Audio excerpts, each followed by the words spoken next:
Hey guys, Frank here, your virtual general aviation aviator, and look at that. There's a jet. Yeah, it's the Challenger 650 by Hotstart. And this guy is a beast to start up.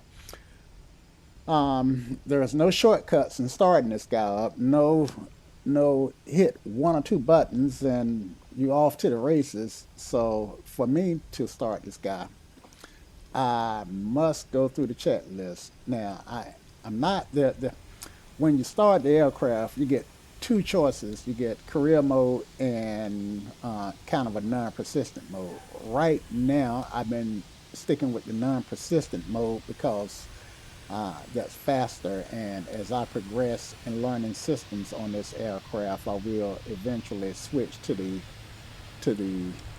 oh, look at Southwest there, to the career mode.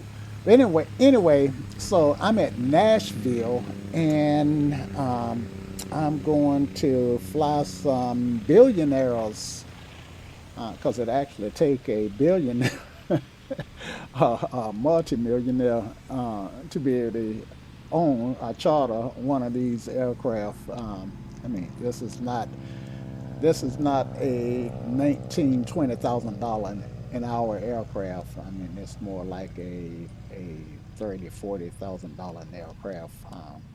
It's a two-man crew aircraft, and of course, I'm going to be in it by myself. Anyway, this is I think it's called the Skyline livery. So I don't do livery work. I do have Photoshop, and a friend of mine suggested that I ought to try playing around with liveries, but I am too lazy.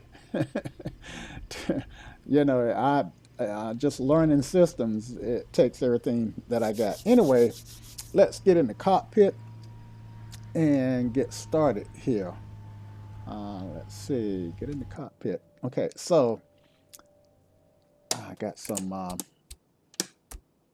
I didn't set everything up, so I'm going to take a moment and get stuff set up. Okay, so I got things set up the way I want, at least I hope I do. So, yeah, these guys want to fly down to Orlando, and, you know, it's really rough down there because it's just after the Hurricane Ian. But hey, I'm just a glorified cab driver. So yeah, we'll, we'll get them there. All right. So as with most of my videos, they are never short. So I can tell you guys right now that I'm going to index this stuff. So if you want to skip to me taking off, then just check the index or the table of contents. Otherwise, I am going to pull up my checklist and go through it meticulously. So I might be able to get it here in documentation for this, and I'm going to use the expanded version. And let's see, let's go and get started here. Let's see. So, circuit breakers, and I got some shortcuts to the breakers. Panel A are all pushed in. Panel B are all pushed in. If they wasn't, then I would be able to see. Let me pull this one. I would be able to see the little white. So as long as I don't see anything white, then I know that they're pushed in. Let's see, panel C is down here, and that looked good. Yep. And then panel D, or let's see, let's see, I don't know if I put D in, but D is here. And yeah, so yeah, D looks good. And yeah, okay. So circuit breakers are looking a-okay. All right, so overhead switches. Let's check everything. Everything is in the off position. And by spinning it, by spawning in in this non-persistent mode, then I know pretty much that everything is where it needs to be. So I can just go through this and glance down at it. Overhead switches are off. No steering is off. Okay. Gear lever is down. Just double check here. Looks good. I'm actually checking on my Alpha, on my Bravo throttle quadrant. Flight spoilers are retracted, so that's up here and that's at the top. Um, Flight lever position, check match, and that's actually on the other side here, but it looks good. And ADG manual release stove, ADG lamp test. Let's go ahead and do that lamp test. So we're going to pull this um, up is lamp and down is unit. We just want to do the lamp test, and there's our light, so we're good there. And let's see, logbook and documents are on board. And next page, page 3. All right, so battery master can come on. Okay, and let's see, so we need to make sure that we got at least 22 volts. Now I got some hotkeys set up to bring up some stuff, and I'm actually going to pour this over here, and you won't be able to follow along for the rest of the on the checklist, because I actually am going to move my checklist to another side, which I'm in the process of doing now, so that I can go a little bit faster. Okay, so I've got I want to go to DC electrical, so I'm gonna click there, and I got 25 volts. Uh, Actually, I'm using main battery because I'm down to 24 on one battery, and I don't want to have this up any more than 5 minutes. So I need to move along here. So let me go ahead and do my oops, my fire X test, and let me clear this cast message here so that this helps. Okay, so wrong test. Okay, there we go. All right, and that looks good. And do this fire bottle test. Okay, that looks good. And let's go on down, and we'll get our APU turned on. All right, so uh, first thing we want to do is add power to our APU, and let's pull it. Okay, okay. So once I added power to the APU, then this guy right here came alive. And I'm gonna go ahead and hit the start button. You can see my RPMs on my APU coming up. It's at the back of the aircraft, so I can't really hear it. But it is coming up. My IRS3 is aligning, so that's a good thing. And while that's coming up to 100%, let's see, what do I need to check? I need to check my generator. Let's see, so let's go here to electrical. Generator is at 0. That's exactly where I want it to be. Generator's off. So now I can turn my generator on, and you can see that guy coming alive. All right, so yeah, we got some power in the aircraft now. So now I should have um, my avionics systems working.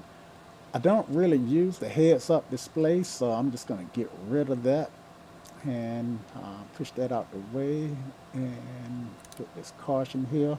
I got a hotkey tied to a little button that's behind this yoke here. Let's see if I can show it to you. Yeah. So there's a button right here. I got a hotkey tied to it, and I can push that button. Let's see. Yeah, the hotkey is the letter G on my keyboard, but I can push that button and it will reset my auto throttle here. So I got rid of that message that said failed. All right, and moving along, let's see. So I'm actually moving along here, and I've been through all of that stuff. Been through all of that. So I've gotten to the point where now, um, what I want to do actually before I set up my let's see, before I set up uh, my database, there are a couple things that I want to do. I don't. Okay, yeah, I'm too far forward here. Okay, yeah, this is what I'm trying to get to. Yeah, so I need to make sure that my nav lights are on. All right, so nav lights, and I think they're tied to the alpha yoke. So there's my nav lights, and I'm not going to turn my beacon on just yet, but just to let people know that yeah, the aircraft will be soon coming alive. Of course, my APU is running back there, so they ought to be able to hear it anyway. Okay, now and let's do a lamp test. Cockpit lights look okay. So let's go down here, and here's our lamp test button, and we want to make sure that some of these lights, these lamp lights, are all working. So I'm gonna do test one, and I got 2, 4, 6, 8, um, 11, 12, 13, 14, 15. All right, and make sure I got the same ones working on the duplicate side. And these aircraft, everything has every system has a backup. So everything, if one system dies, then there's something else. Okay, so lamp test look good. All right, and like I said, I'm not going to be going through this part here, but just to just to help you guys keep an eye on where I'm at in the process, then I'll show you a little bit. Um, of course, you got to have this aircraft to know how fun it is to go through this stuff. All right, so here's our CDU or our FMC, and the first thing I want to do is go ahead and hit index and status. Okay, so um, my active database is old February the 18th through March 1st, 18, and that's 2018. So my secondary database is goes through October 2022. So that's the one that I want. So I'm gonna put that in my scratch pad and paste it here in the active. And that's all there is to that. Okay. And um, so now what I want to do is go to the and really and truthfully, this is out of order. I should have, if I'd have done career mode, I would have had the flight plan made before I started the CDU. And there are two ways I can do the flight plan. I can enter stuff manually, or I can enter it in SimBrief and just import it.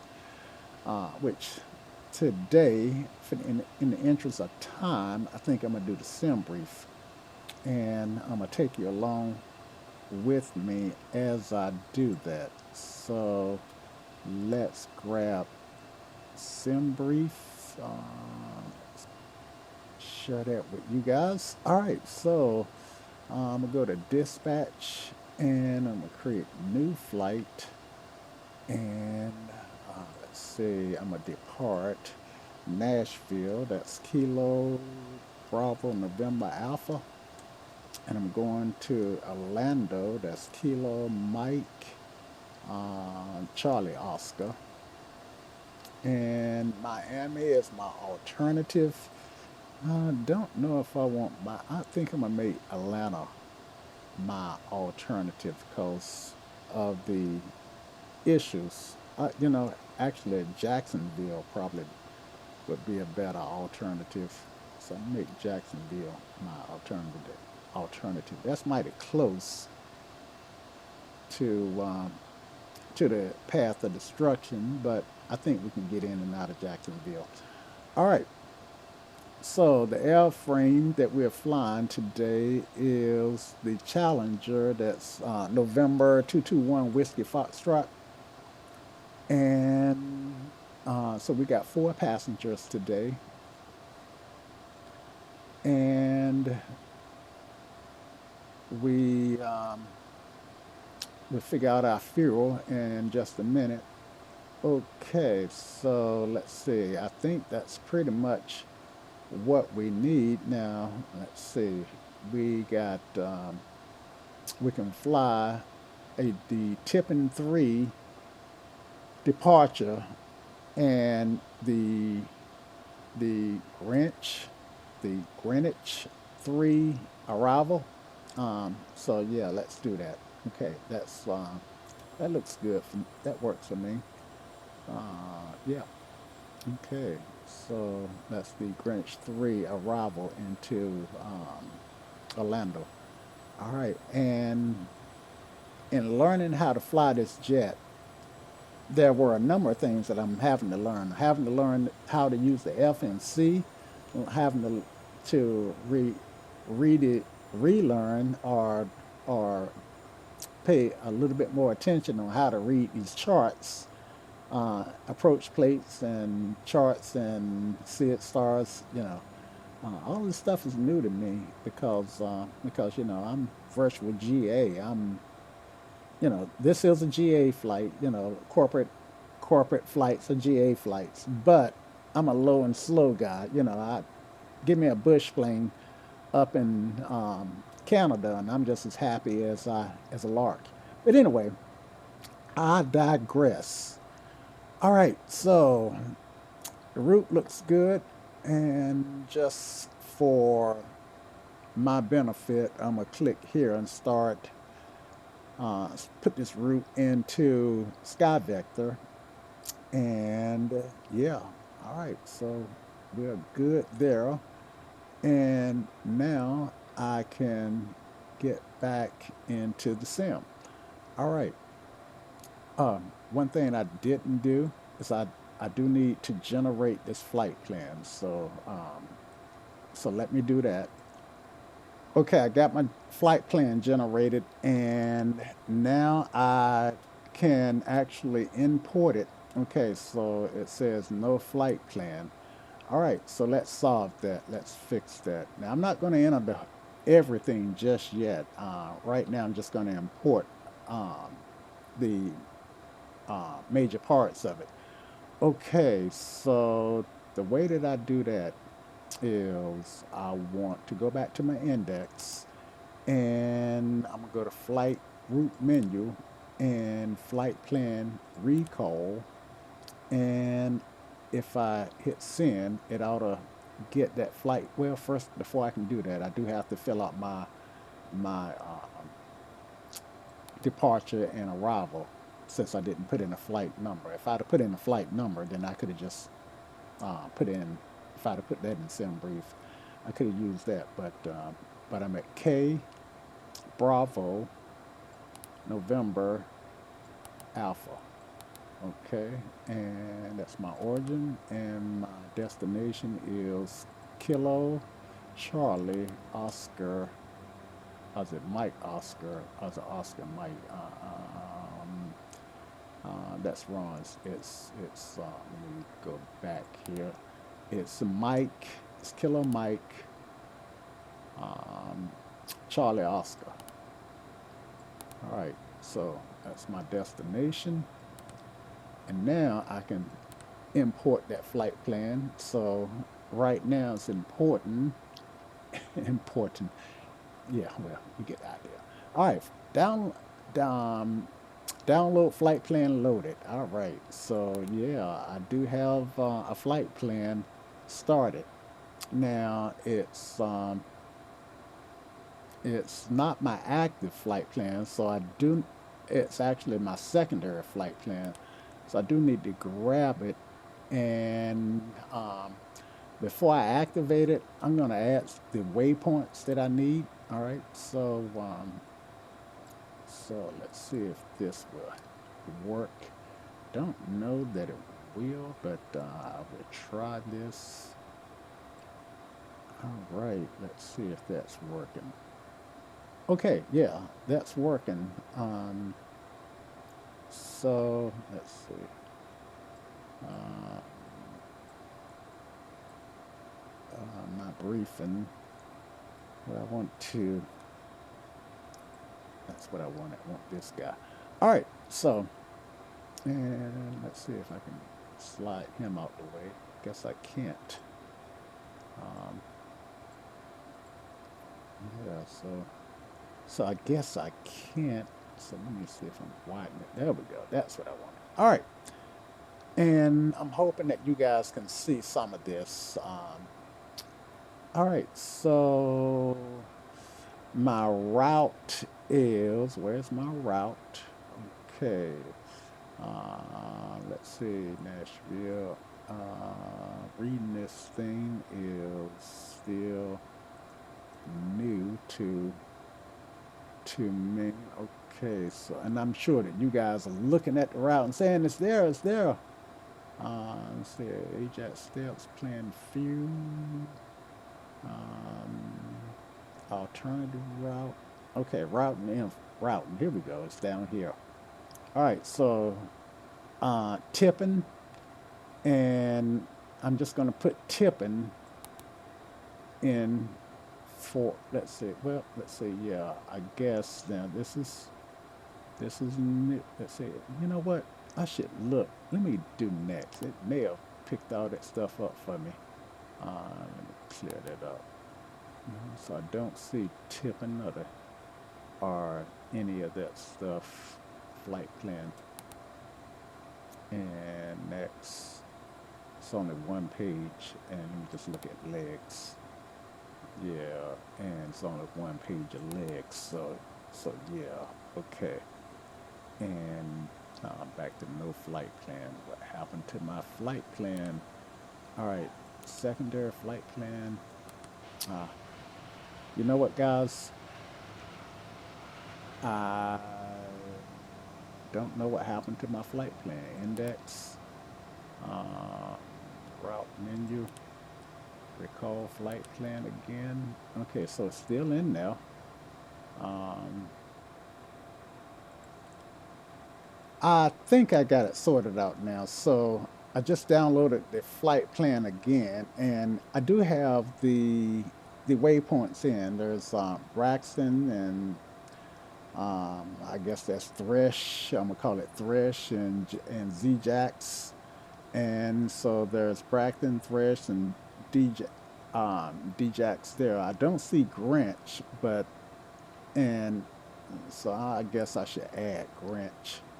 Well, you know what? Grinch 3 is an arrival. Okay, so that's what it is. I just hadn't put the arrivals in yet. So yeah. So I'm going to go ahead and execute this for what it's worth, and then I'm going to go ahead and add my arrival, my departure and arrival. So I'll click on this a second time, and my departure is tipping. I got 3 pages. Uh, so I'm looking for tipping 3. There it is. And I'm not sure what runway I'm going to be using. So what I should do is get some ATIS information, right? So I'm gonna um, hold this. I'm hoping that I hold that right there. And now there are a couple things I can do. I can tune my radio and listen to ATIS, or I can get a digital ATIS. Let's flip a coin. Heads? No, I don't have a coin. Um, let's see. I don't have my webcam on. My bad. Okay, so um, yeah, you couldn't see me flip a coin, but anyway, so let's just listen to the ATIS for right now. That might be just as fast. And assuming that that's the right frequency, then I need to get rid of my iPad here. Let's see, so let me just take that down because my radios is back here. Let's see, how do you get rid of the iPad? I think you should be the click spot. Okay, there we go. Got rid of, yeah. All right, so I'm gonna turn this guy up and turn it off and back on. Nashville INTL Information Sierra 2000 Zulu weather. Wind 030 at 13, visibility more than 10. Sky clear, No ping. temperature 25, dew point 6. Altimeter 3011. Arriving runways 02 center, 02 right, 02 left, departing runways 02 right, 02 left. Advise on initial contact you have Sierra. Okay, so we're going to use the zeros, and so at least now we got an idea. Let me turn this off. So now, at least now we know that we're not going to use the 1-3s or the 2-0s. We're going to use the zeros. And where are we? So I'm going to jump into Sky Vector, and I know you can't see what I'm doing. Okay, after a little investigating, I think I want 02 center as my departure runway. So yeah, let's choose it. All right, and let's see, tipping. Let's see, page 3 pages here, and I don't see what I think I'm looking for, and that is other. Yeah, I already got tipping, so I'm good. All right, so let's execute that. All right, and so we've got our departure, and we're going to use the Greenwich or the Green. I don't know what it's called, but that's what we want. The Greenwich 3 for our arrival, and I'm not sure where I'm gonna on which runway I'm gonna arrive yet. We'll figure that out as we get a little closer. So I'm not gonna do an approach just yet, and unless it forces me to, which it just may very well. Approach data. So let's see if yeah, it's gonna force me to do an approach. So yeah, let's do let's see, approaches. Let's do well, let's actually take a look at the airport diagram for Orlando, and that would give us something to determine just what we're gonna use, right? So does that make sense? I hope it does. All right, so I don't know what the weather is or what it's gonna be when we arrive, but we do know that the FBO is over here. So we want 36L, or 36 left, or 18 right. Okay, so let's try to shoot for one of those. Okay, so 36 left or 18 right, and I don't know which one the wind is favoring at the moment. So we'll go with 3-6 left.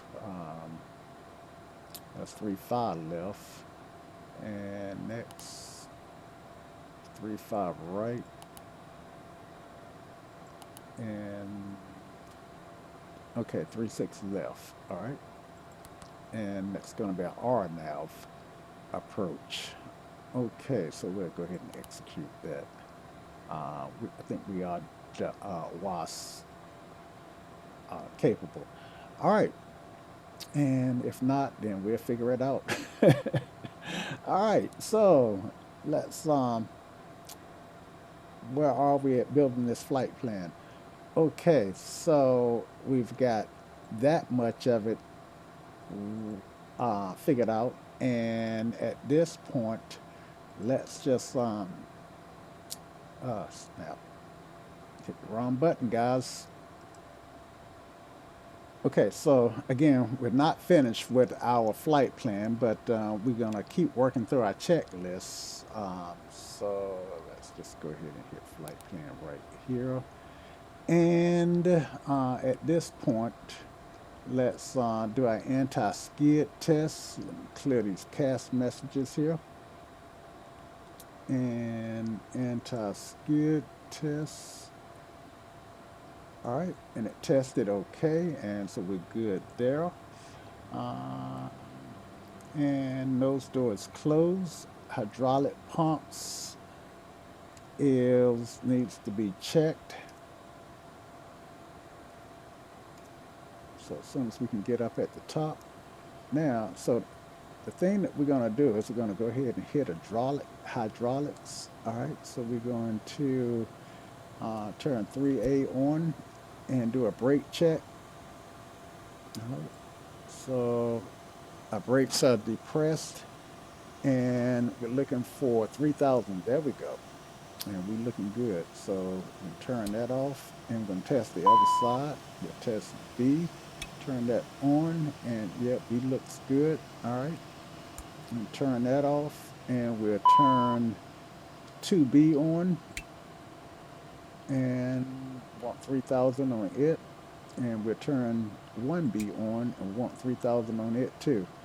All right, so yeah, we're looking good. So we can turn 1B, 2B, and 3B to auto and turn 1B on. All right, and that's what I want. So yeah, we are looking good. All right, and um, we got our caution messages that we did expect to get, so we are pretty good. Electrical check, and yeah, I think we're okay on electrical. Yep. Okay. So fuel panel. This is called a double smiley, and basically we want to go through and make sure that our left to aux come on the first time. The second time our left to aux goes off, our right to aux goes on, and we'll and that at the end of the second time we'll wind up turning everything back off. Okay, so we'll turn left fuel boost pump on and go left. Okay, that's on and open. Okay, we're good. And right is not on. Okay, and then we go to on, and then we'll go again. Uh, okay, so right is active this time, and right is on. Okay, so we can close the gravity, and we can turn right aux off, and then turn the right and left fuel boost pumps off. Okay, so we are looking good, and they are inoperative, and we got our cast messages to to um, to confirm that. All right. So yeah, we are looking good. Okay, bleed arrow. All right, so we want to turn our uh, APU load control valve um, to open and isolate it. Isolation should be open. All right, and that's good. That's all that we need there. And now we can turn our air conditioner packs on, right and left. Okay, and adjust our cabin temp. All right, we're good there. And and let's look at our pressurization. Now our field elevation, I believe it's about 600 or 590. And I need to just hop into a chart to verify that. So that's what I'm doing. Field elevation is 599 or right at 600. All right. So with that said, I can um, go up here to pressurization, and I want to set the. I want to make sure that everything is that the main out is up, and I'm set this to about 600. All right, and I want to make sure this pip is lined up there, and our see we played our we got our altimeter, but I didn't have my ink pen, so I couldn't write it down. And I do have an ink pen now. Actually, I had it. I just couldn't find it. And but this time I'm just going to get a digital ATIS, and that way I will have it to refer to. Okay, so let's get that digital ATIS. Let's go down here and pop this guy right out. And let's go to index and data link and ATIS, I think, and send. See, let's put our airport code in just to be on the safe side. Kilo Bravo November Alpha and airport code and send. Okay, so it's in the process and it already has it, and that was quick. All right, so I think if I look here, I can get the ATIS. All right, digital ATIS, alpha information delta, winds are 03 um, at winds are 301 at 16, gusts to 23, and 10 statute miles clear. So we do have it's kind of windy and gusty out there. Our altimeter is 3012. All right. So yeah, it's good to know that. Altimeter is 3012. So I'm gonna write that down. 3012, and winds were 301. I'm sorry, 031, 030 at 16. Gusts to 23. Okay, and 10 statute miles. Altimeter is 26 Celsius and 3012. I got that. And approach, we're using runway 302 and use departing. Okay. And then I've got 3 pages of NOTAMs. Let's just look and make sure that we're not going to take off from a closed runway. Bird activity in the vicinity, use extreme caution, information delta. So yeah, we are good. All right, so we're going to return and go back to our flight plan. All right, and I can also use this stuff to continue setting up my my performance data in the CDU here. Okay, so where was I? All right, so I was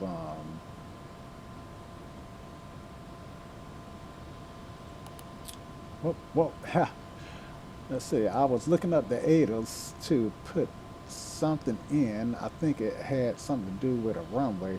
Gee whiz. Um, anyway, so whatever it is, it'll come back. All right, so let's go ahead and put our temperature in. Anytime I get these zeros here, that means that stuff is required. And temperature is 26 degrees outside air temperature, so that's 26. And uh, so let's get let's put in our cruise altitude, and we can go back to our Navigraph. Our SimBrief flight plan. Our cruise altitude is 390. So we got 500 miles, 390. That's doable. So yeah, 39. So I could have put FL 390 or 39,000. And our alternate cruise, they did. I think they do give us an alternate plan, and I'm looking at the flight sim, the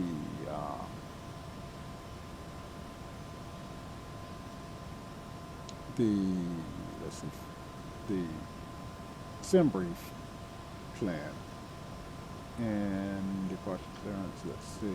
So they give me flight level 300. So, but I should get odd, right? I should get something odd. Um, I'm gonna just go with what they gave me. All right, so yeah, all right, and fuel. Um, let's see, cargo. Now these guys got 500 pounds of stuff. Don't ask me why they so heavy, but they are. So 500 pounds of cargo. That's like 2 or 3 extra people. And fuel. Let's see, I'm gonna need um, my block fuel for this trip needs to be 5,776 pounds. Okay, so I I want to have at least 6,000 pounds of fuel in the aircraft to take off to to to be able to reach my destination and my alternate if need be.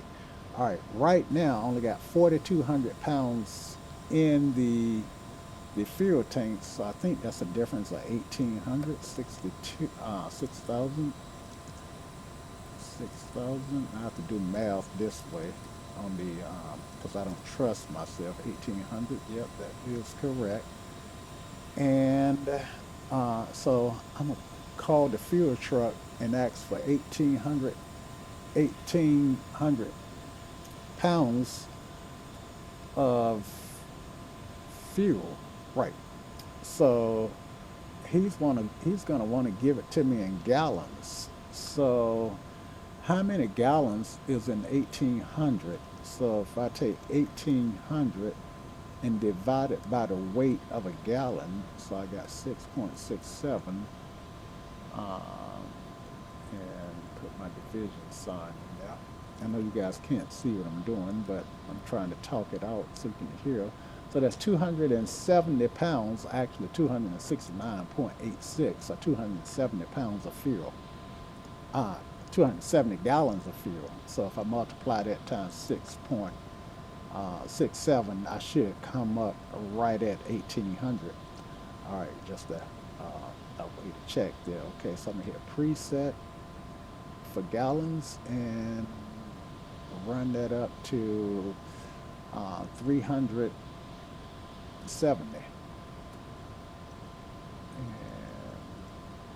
And I'm just going to add 10 extra gallons to be on the safe side. Do 80. All right. And have him start pumping that. And now I'm not going to receive any fuel unless I go to my fuel panel and turn that fuel panel on. I got a hotkey for that. So yeah, if I go here, I can turn the fuel panel on, and I'm gonna put them in my main tanks, and yeah, so it's pumping. Now, if I had done career mode, I would have to do this a little differently. I would get a fuel truck that would physically or virtually drive up to the aircraft, and you hear the voices. And anyway, I digress again. All right, so we're getting that fuel, we're taking on that fuel, and hopefully he'll stop at 380. All right, so while he's doing that, we can continue on with our checklist, and let's find our checklist here. Airport diagram, airport diagram. Let's see, I got things open multiple times, which kind of make it hard to find stuff. I don't see that checklist. So apparently I opened something over top of it, but no worries. I can find it and got it, and just scroll down to where I'm at. Of course, I could pull it back out on the Avi tab, but what's defining that? Okay, so I just did pressurization and bleed air. Okay, so now I need to do my supplemental ground wing and ice panel check. And I can tell you, I think, let's see, those punched out. Okay, that's what I want. Okay, my, I was going to tell you something, but I haven't gotten that far yet. Um, but one of my tests, for some reason, every time I make that test, it fails. It has to do with anti-icing. Okay, and it's going to fail here when I do it. But anyway, what I want to do is do my cowling anti-ice switches. So, whoa, stop. Okay, so it didn't stop on its own. I'm not sure why, but we got a few extra gallons, so we can live with that. All right, so we got just hit finish and go back to our fuel camera, and we can close this valve up, close that valve up, and our fuel is still loading, but that's okay. So we're 700 pounds above where we want it to be, but that's okay. Um, yeah, so we got 6,780 pounds. All right, and I want to put a little extra in there anyway, so I'm okay with that. All right, and this bird got plenty of power, so we will get off the ground. We're not overloaded.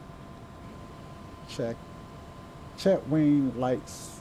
Check that the wing light switch is off. It is. Check left and right heat are extinguished. Check that these are pressed out. Okay, they are. Move windshield left and right switches to high.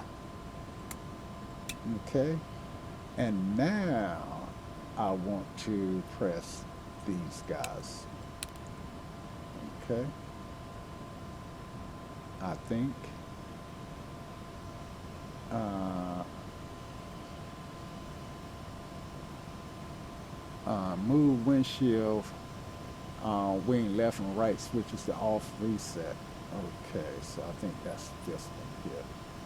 Um, Off reset. Okay, yeah, I think that's. But I should be getting a green. Let's see. Let's bring this back down. Let's turn my cast messages on. And I should, let's see, move windshield switches to high. Okay, got this guy off, right? Okay, got that guy off. And and and then hold test button. Ah, that's what I didn't do. All right, there we go. That's what I'm looking for. So I got that test out the way. So that's working. And now I need to hold the test switch in DET, and I should get a wing overheat aura and red cast messages. Oh no, no, that's I should get ice in DET. I get the overheat and wing. Okay, had it backwards there. Wing overheat. Wing overheat. All right, now there. Wing overheat. All right, and now check advisory message. Wing ice test. Okay. Let's see.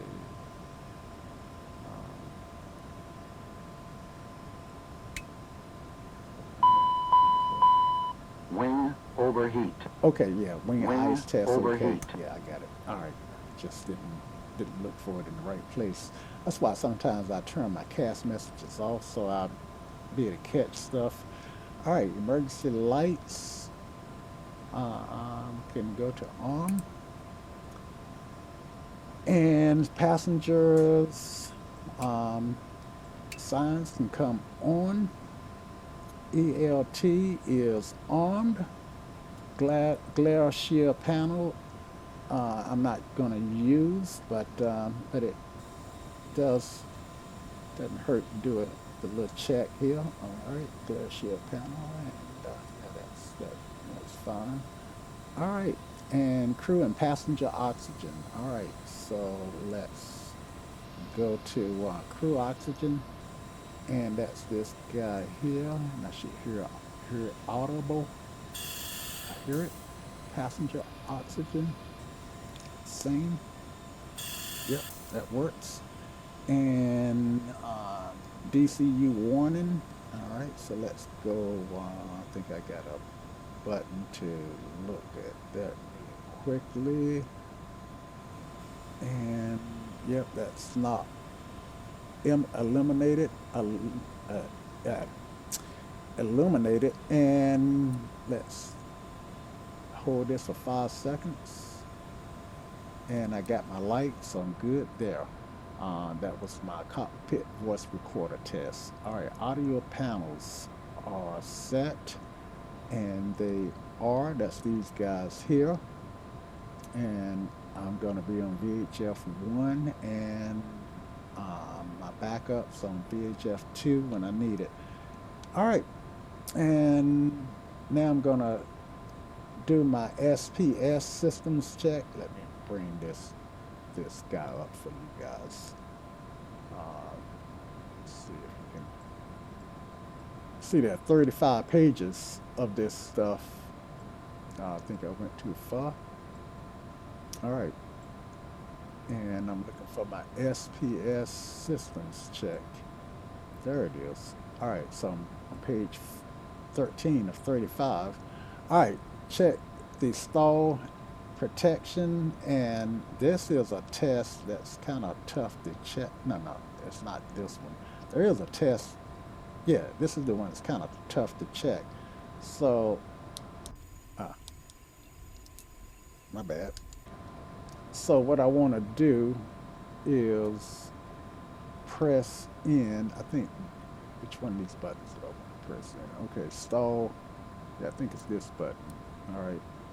And at the same time, press this one in, but I don't have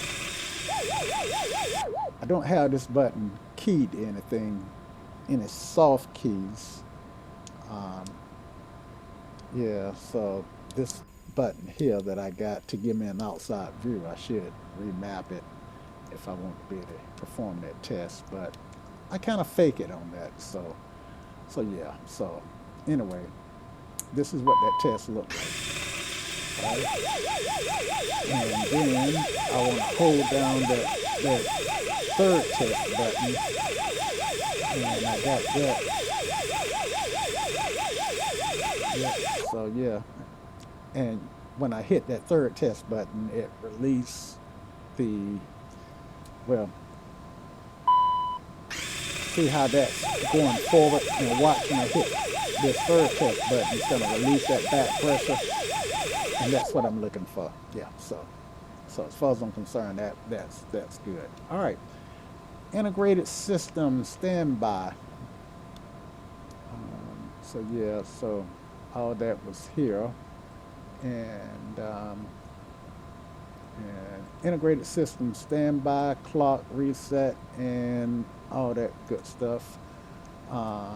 Let's see, let's go back to our digital ATIS where I wrote it down. And the ATIS, the altimeter was 3013. Now, this is in HPA and I only know barrel, so I'm going to have to fix that. So what I can do is I can hit the menu here, and let me get rid of this yoke. Okay. So you see this FMC data right up in here. You see this change when I hit the menu button, and I can go down here to config and press that, and now I can go up to inches, a barrel, and now this is in inches of mercury versus hectopascals. Okay, so yeah. So let's see now. Where was I at? I was gonna put in my altimeter. So go here and find the barrel and 3012 and put it on standby 3012.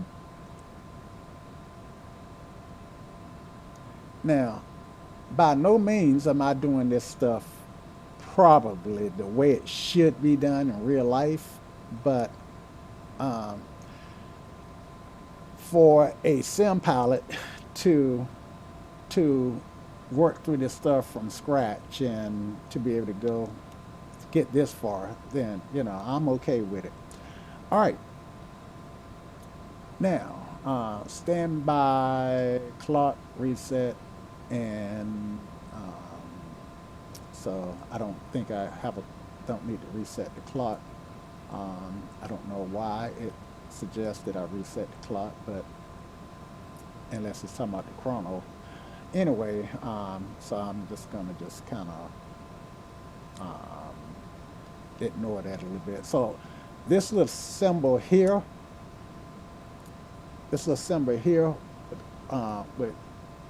with the two arrows means that you only do that for the first flight. Excuse me. You only do that for the first flight of the day. And this is the first flight of the day in this aircraft. So let's go ahead and do that. That's the MLG something landing gear, main landing gear bay, and and there are check to make sure that the overheat test button works. Gear bay overheat. All right, and do the fail test. All right, so if it failed, then we get a cast message warning. All right, and that's those. Okay, now where are we? And toss warning switches, out and test. Now, I'm not sure how to do the toss warning. Um, I don't have any information here. It just says that make sure it's checked and armed. Okay, there it is right here, checked and on, and yeah, there's the test there. Go figure. All right, so yeah. Glide slope. All right, Pull up. and I think I can Wind turn it shear. off. Wind shear. Wind shear. Okay, it's going to go through the whole thing. I have done it before. Anyway. Okay, so while it's going through its checks, let's continue to roll through these. I finished great. Maybe I did turn it off because I think there were about at least a minute of terrain warnings or toss warnings. Let's see. Toss warnings. Okay, pitch and roll disconnect is stored. There's roll and pitch. Okay, so they're in the right positions. And let's do the engine vibration check. All right, so here on the cast message, no, not on the cast message. For this test, you should see N2 go into the yellow, and we should get a vibration warning on our somewhere up in here.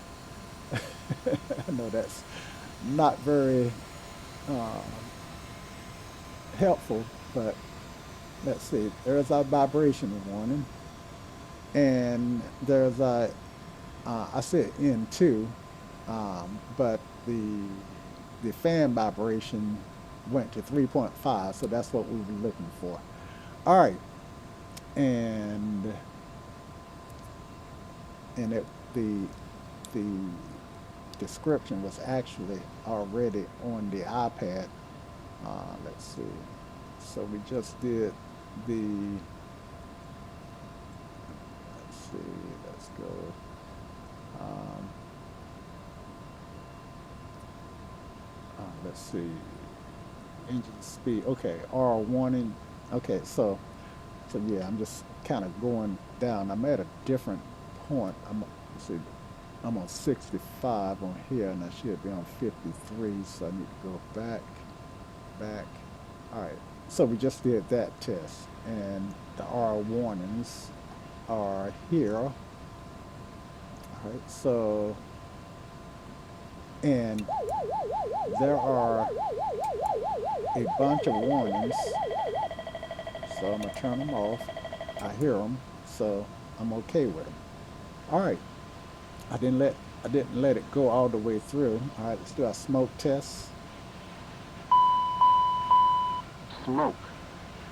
Smoke. Okay. So it tells me what Smoke. smoke is coming in the toilet or the Smoke. smoke baggage bay. All right. And yeah. So let's move on to our um, trim test. Now, this is another one that requires requires being able to mash this trim button and at the same time mash the these buttons here. So it's not going to perform the way it should. But I'm just going to go ahead and engage that. Engage channel 1 and let's see, and then unengage it. I disconnect it. All right, so that's when it's disconnected. That's what I get.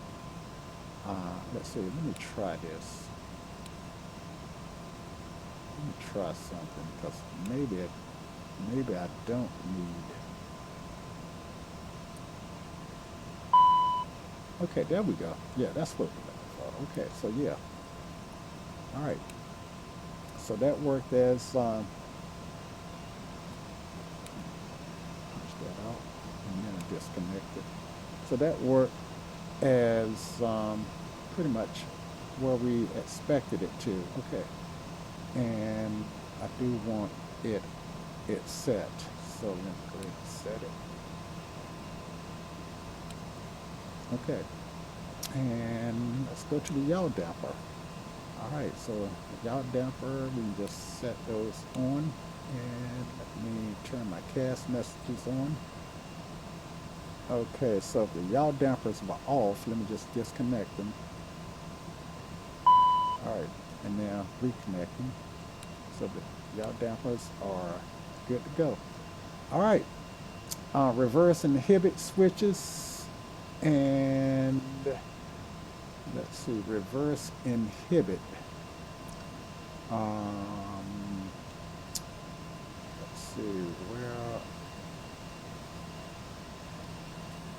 is that at the bottom here? Is it here?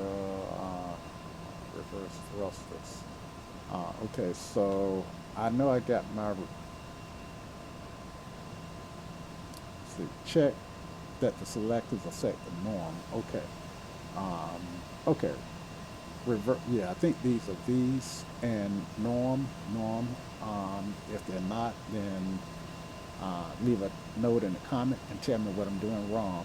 My We saw our our S3 aligned early on, and C, CP DLC is modeled. Let's see, I guess you guys really don't quite know what I'm looking at, so just went through it, went too far. So y'all dampers. So our CP DLC is modeled. It has to do with this. I think it has to do with the data link. Let's see, index, data link. Anyway, it is modeled. Um, I don't have a log on. I'm not sure. You know, more will be revealed. All right, TCAS um, tests, and let's see. I think TCAS. That's another test. Let's see,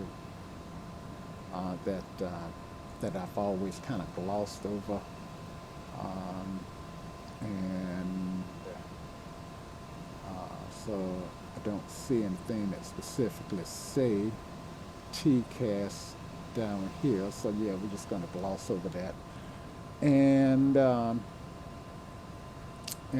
because yeah, um, unfortunately, TCAS. I hate glossing over stuff, right?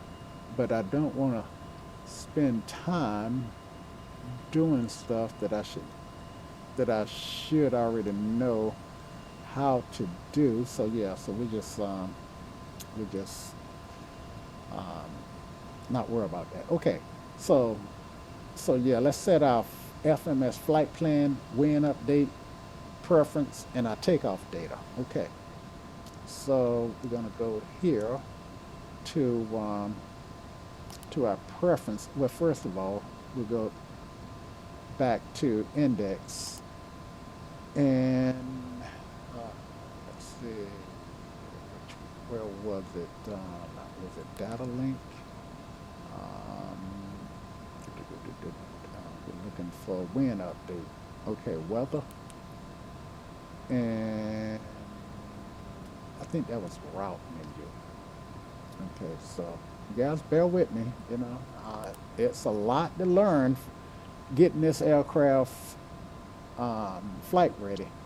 All right, so let's go to route menu and flight plan wind update. All right, so we're going to download the winds from the winds aloft, um, and have that filled in in our flight plan, so the FMC will have some idea what the winds aloft actually are. All right, so that's done.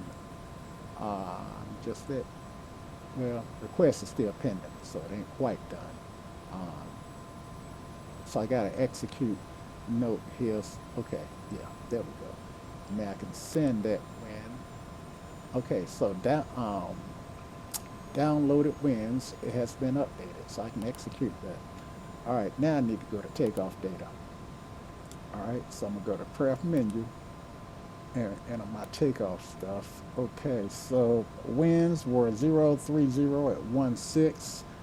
That was shucks, I wrote down everything but the letter. I think that was Delta. So let's go here and let's go here and look at the ATIS. Yeah, we got information delta that probably hadn't changed, and so yeah, so let's execute that, and now let's go back and put in our takeoff data, performance menu, takeoff, and winds were 030 at 16, 030 at 16.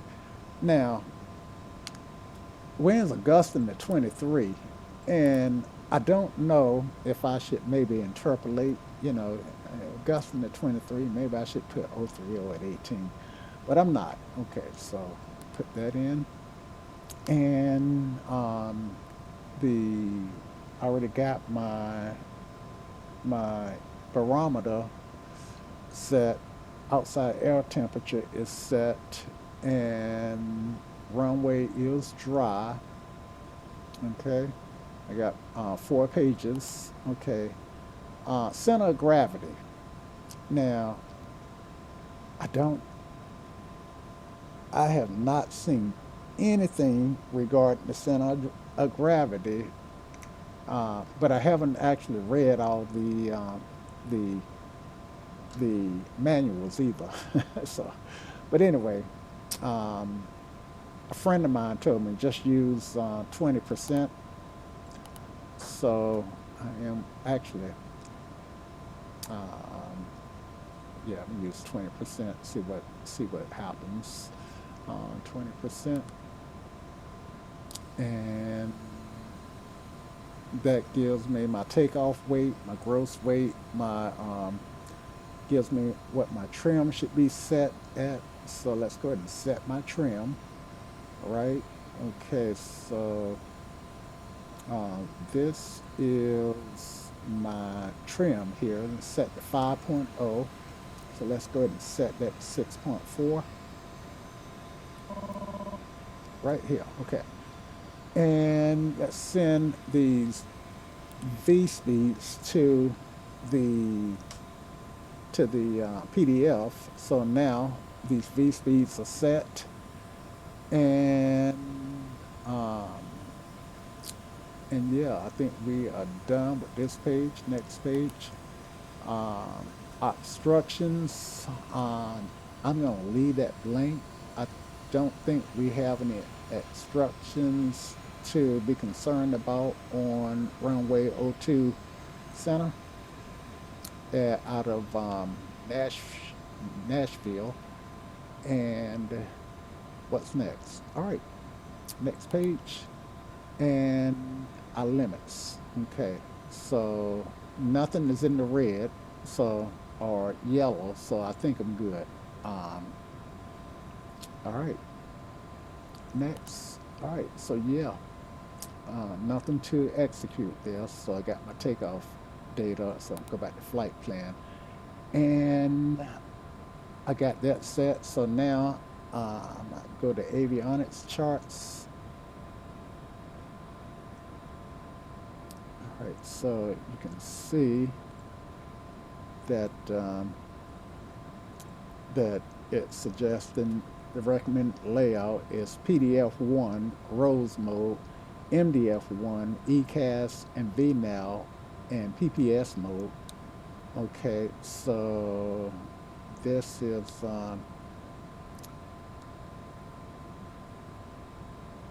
let's see, um, and let's see, let's get rid of this guy here for a minute and turn the menu on, and so yeah, format is rows for this. Okay, and then for the lower menu, for the lower upper menu, let's see, selection is inactive. Okay, and then I think we want this on TCAS. So scroll that down to T. Hit it again. And scroll that down to TCAS before it goes away. And PDF controls. Let's scroll down to that. Actually, honestly, this is my first time actually doing this part. So I got MDF2. They want ECAS. Let's see, bring that back up. And go back down to controls before it goes away.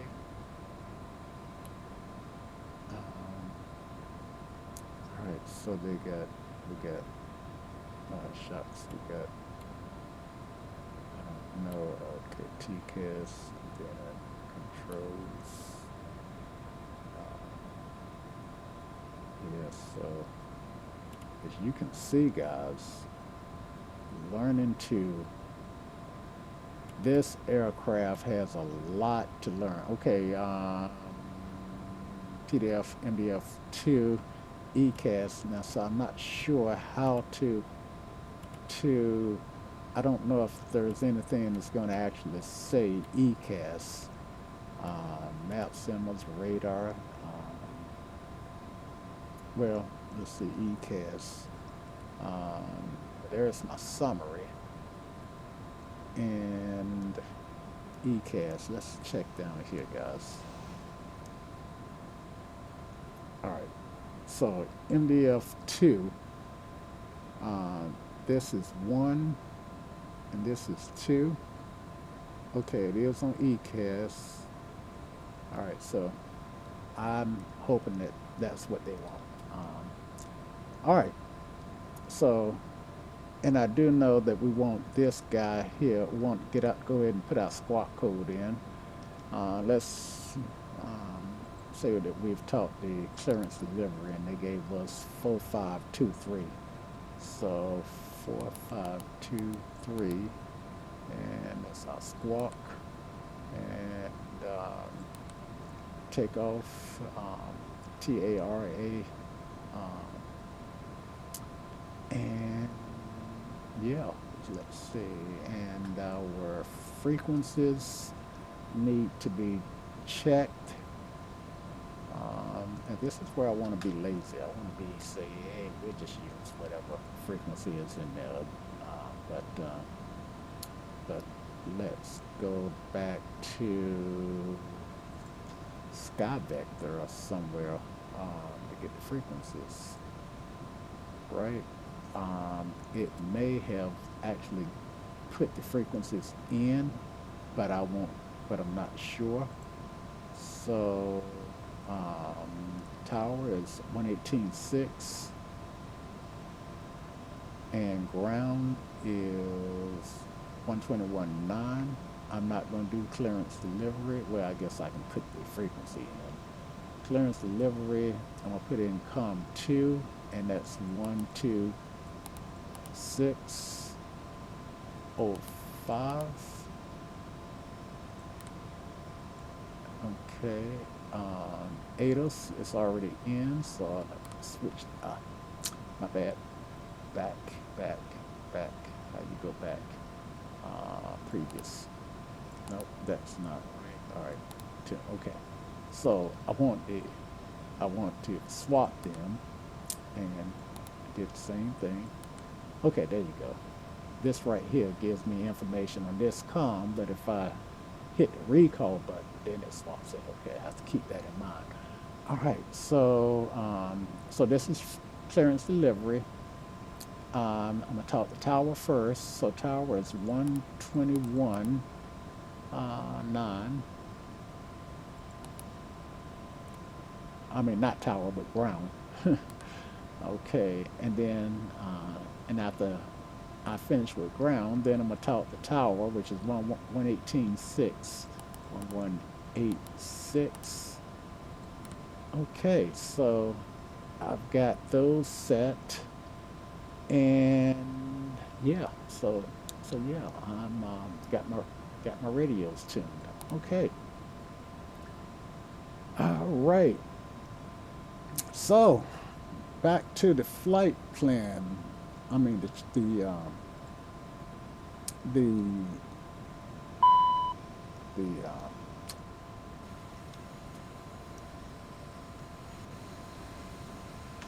what do you call this? The checklist. uh, okay, so I had a brain fart there. All right. So flight instruments. Press the to go button on the side of the thrust levels. This will arm the auto throttle system and display flight directives.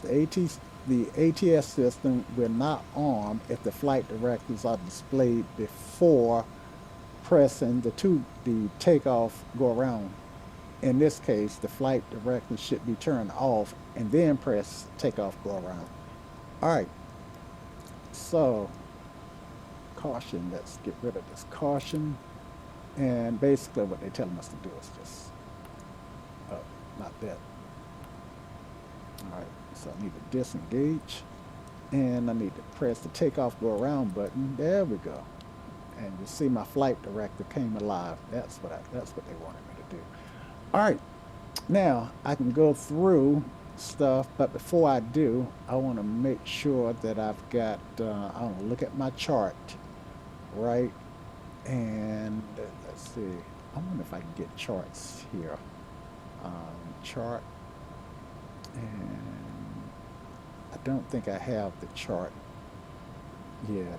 I should add, I don't, yeah, I don't have the chart for, for this airport. Let's see, but let me just check some airports. And this is Kilo Bravo November Alpha. All right, and I wonder if I can get a chart here. Um, so that is giving me my frequencies. Okay, and then arrival, departure, approach. So I want a departure, no chart. All right. So I should feel that I should put the chart in. But there's always sky vector. And don't know why I can't keep sky vector. Okay, yeah, I do have sky vector. Okay. And go here and Nashville International. And I'm looking for the star chart, departure chart, and tipping 3. All right. So, all right. So, takeoff minimums, runway 2C, standard with minimum climb of 500 feet per nautical mile to 1,100 feet. Okay. And, the chart is not to scale, but let me just drag this over and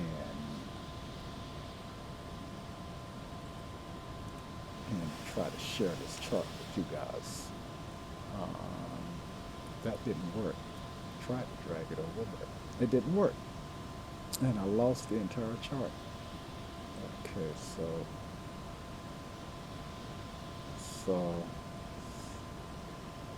I'll do it this way.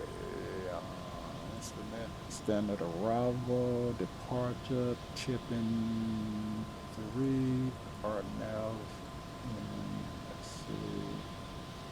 All right, let's drag that over. Okay, I think you can see it now. All right, and let me zoom it. All right, so top altitude is 4,000. All right, so that's what I want to set my my altitude to. Okay, and then I want to climb on a heading of 0 to 1 degrees are assigned by ATC for two left, center, and right, which is the runways that I'm concerned about. Expect radar vectors to worry, and then on track, um, at 173 degrees to tipping. Maintain 4,000 and expect clearance to be filed with to be filed out Expect clearance to fall altitude within 5 minutes after departure. Okay, so we know that do our we're not gonna start our real climb out until after we reach tipping. All right, which is so we're gonna 021. So gonna leave out this way, and it says climb, um, turn to, let's see, it told me which way to turn. 054 something, radar vectors to Rory.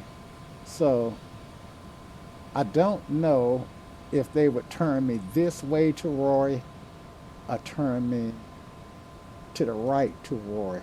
And without instructions, then climb heading 02 or sun, expect radar vectors, and then to 173. So once I get to Rory, so I am going to turn right. I'm going to turn right to Rory. Okay, so again, I'm learning these charts, guys. So if you know something that make better sense, then let me know.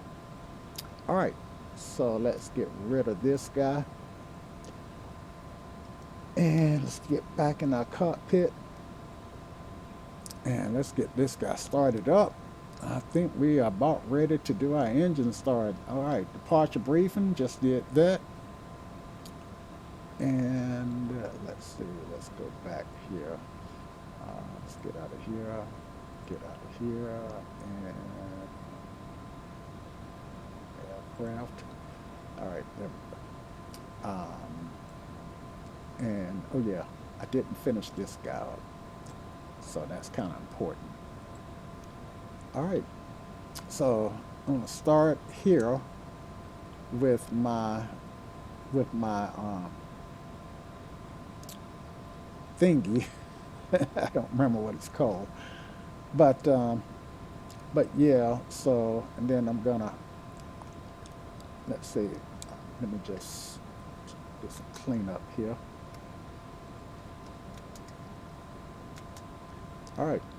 So I'm gonna start here and come down. Look at my FMS data and desired track 021 to 1000.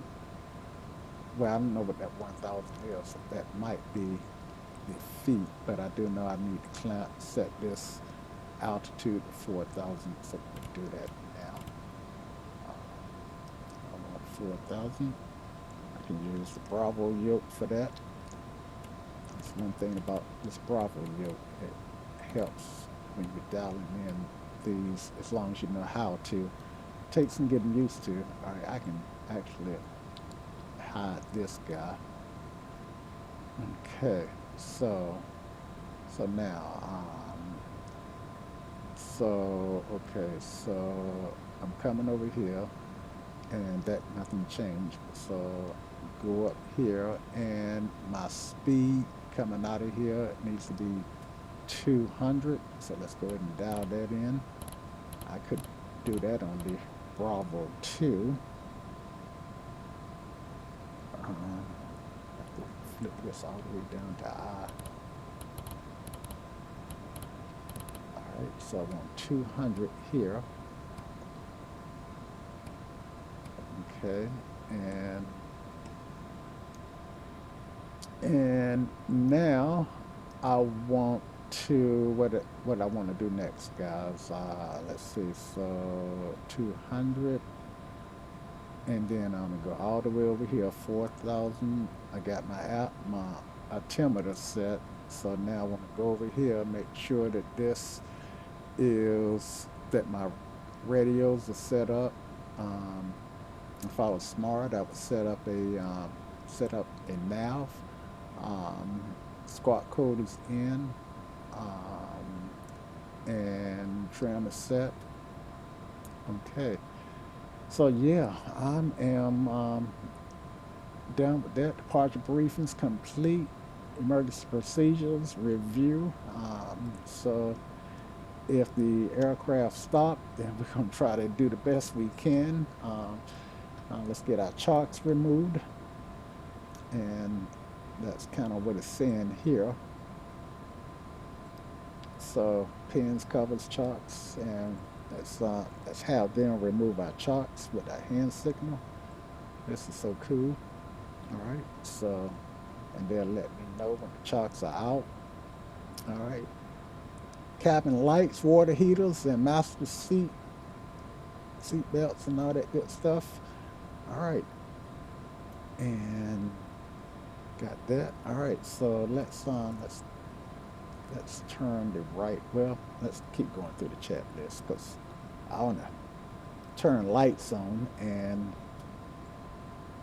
that might already be in there. Okay. Um, Next, let's go to the top first. So we get to the top of the next page. All right.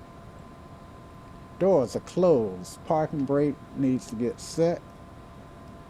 All right. So I hold down the foot brakes, the toe brakes, and we can set that. Parking brake is set. Got a cast for that. All right. And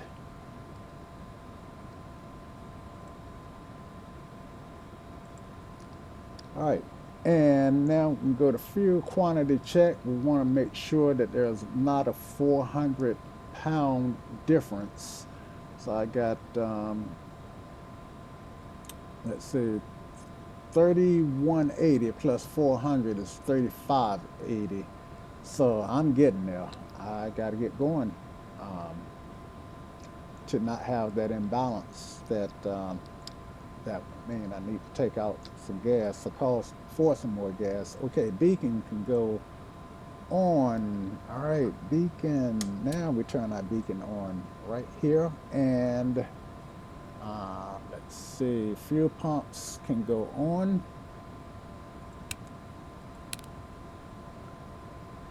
All right, and ignition.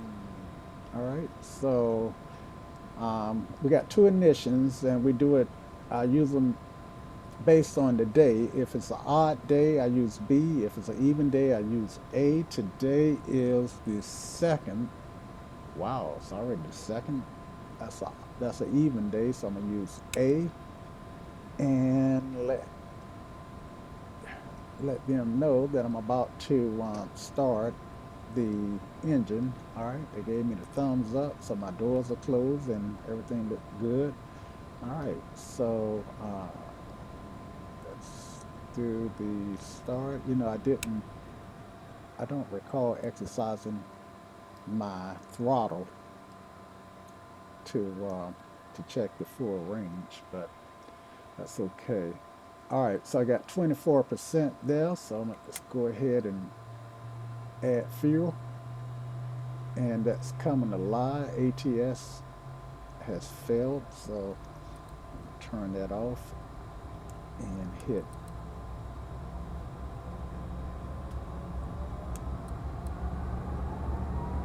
Okay, there we go. Got that reset.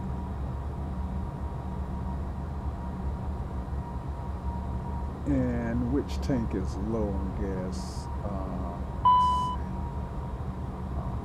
Which tank is low on gas? Okay, the left tank, the right tank is low on gas. I should have started the other tank first. So let's go ahead and get this one started. Alright, so we got the okay to start this one. Alright, come down here. Failed again. Stop it. There we go. It didn't start, didn't hold that long enough. Okay, there we go. Start.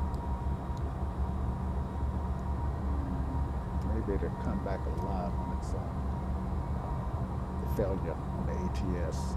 Okay, 25. Okay, so I'll give gas. I need that to be over 20. It's coming back alive. Let's see.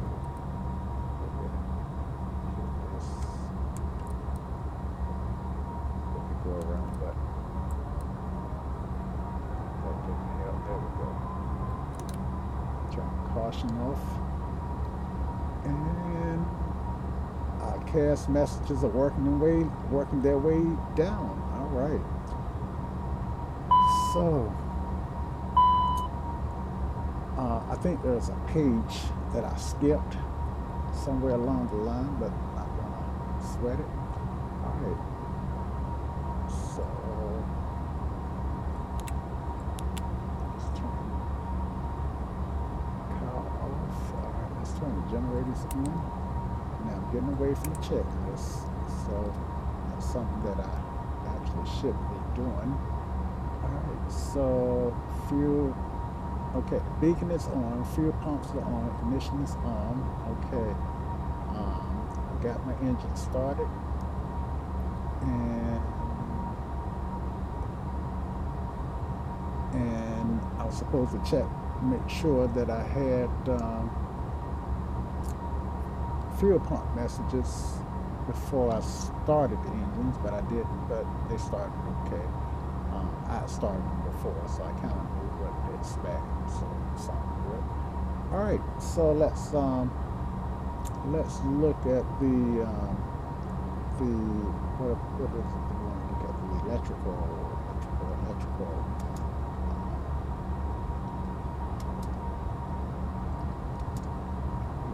So electrical DC 26. So that's charging, and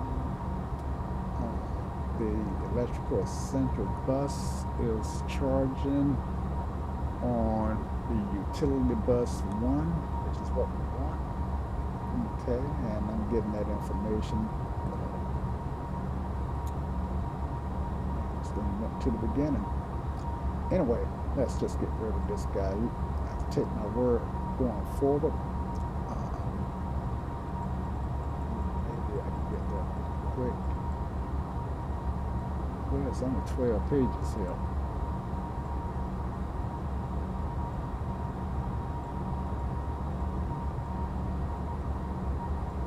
Oh, you know what? I think the reason this one's 12 pages is because I got that abbreviated. All right, so yeah, that's what it is. Got that abbreviated. In the start check, there's fuel pumps on, ignition is on. Okay, fuel system. Yeah. Fuel balance check. Anyway, I'm gonna keep going with the one that's not so abbreviated. Okay, packs are on. I can disarm the ignition, and 14 stage can come open. So let's open these guys. And anti-ice should go on. Press cowl on the left and the right, switches in and start the timer, and pop the timer out. Well, it's kind of big, isn't it? All right, so 1, 2, and start. All right. And I should get a cast within 40, let's see, continue with checklist. Okay, flight control synoptics page. All right, these are flight controls here, and ground spoilers. All right, something I'm checking within 24 seconds, within 45 seconds. So let me just pay attention to what I'm checking. Well, let's see. Actually, it's supposed to be where it is. By the time I finish doing this, then I should have a cowl anti-ice on, and it is. Okay, so I'm good. All right. So I can stop this.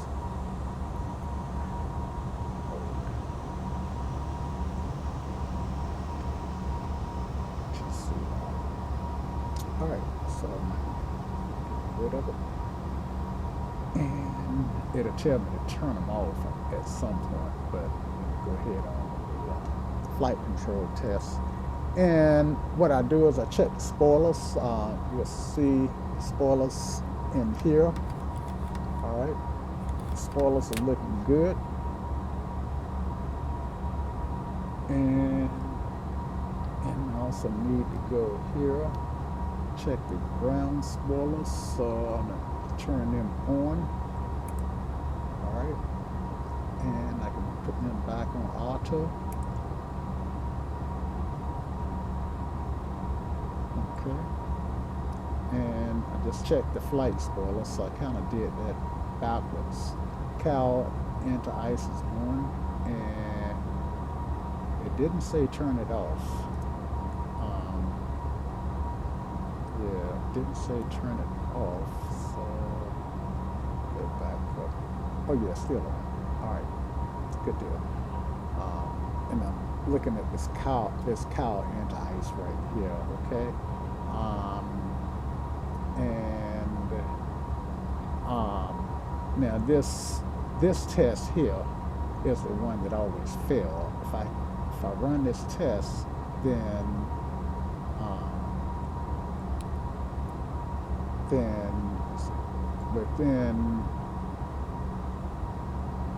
within a short amount of time, I should get some CAS messages that I'm not sure I get or something. Anyway, where it says test okay, so I guess it is okay. All right, test on. All right, check fuel imbalance. Make sure that I ain't got a 400-pound difference. And wow, I'm within 20 pounds from having that difference. So yeah, it's interesting. All right, trim set for takeoff, 6.4 on trims, and nose steer needs to be armed.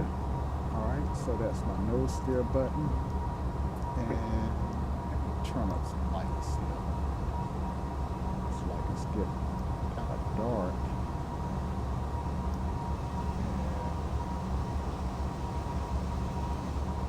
And yeah, that's just good. All right. And where were we?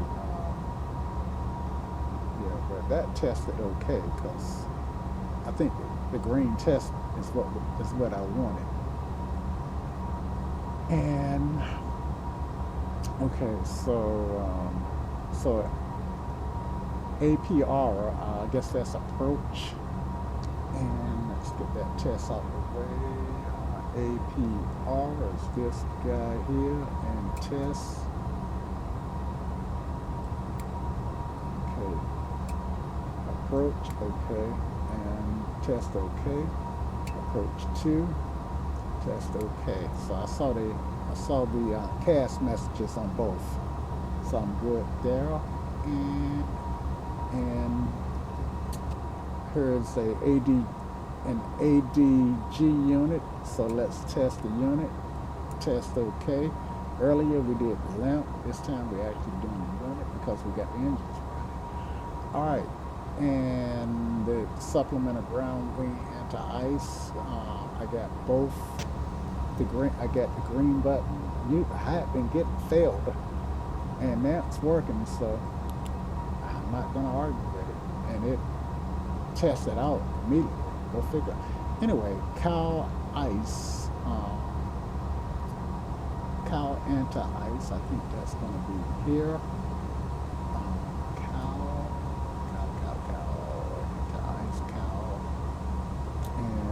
This guy here, and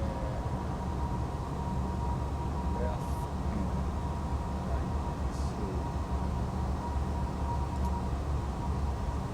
Cow left and right switches are out.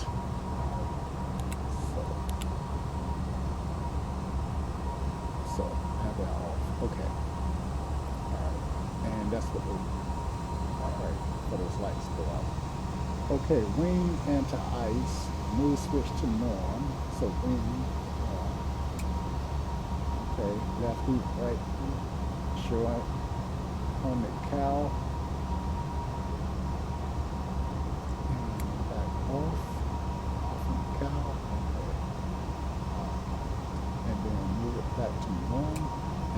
Continue with checklist. Okay. 14 stage hours isolation valve. Press the bleed F14 isolation valve in and check open. Okay, that's in and open. Good deal. All right. And then press it out and check that the light's extinguished. And the light did extinguish. Okay, good deal. And check for advisory message. It should have a wing ATIS on, and I do. Okay, and check that that these lights are lit up, and they are. And then check for yellow N2 indicators. I got them. All right, and move anti-wing ice to standby, and check that left and right heat remain illuminated. Okay. All right, standby. And okay. All right. And they are still illuminated. And then check the ATS is set to N1 takeoff. It is. And TCAS is set to TARA. ACT TCAS, and it is. Okay, and after start checklist is complete. So yeah, we just went through all of this till we got to after start checklist being complete. So yeah, so we just tested all of this stuff, guys. All right, and taxi checklist. Okay, taxi lights can go on. And taxi. Okay, taxi lights are on. As is the recognition lights. And let's turn our logo light on. And altimeters cross check. So altimeter is 3012, and this one should be independent. So 3012. That's not independent. Good. Okay, so thrice check. Okay, radar weather on. And radar. Okay, so there's a radar button. There's a radar button here. All right. And TCAS. Radar menu. Okay. Radar menu.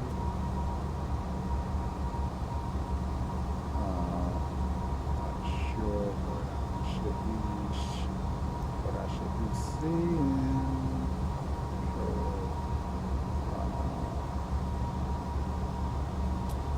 So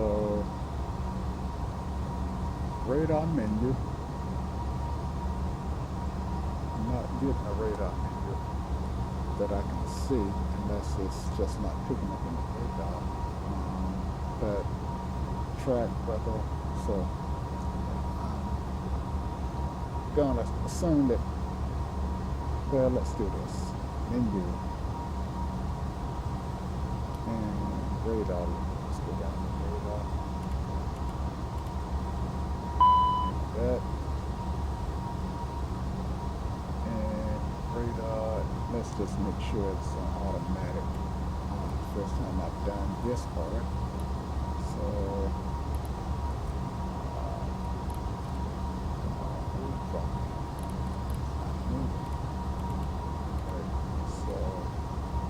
okay, mode is weather.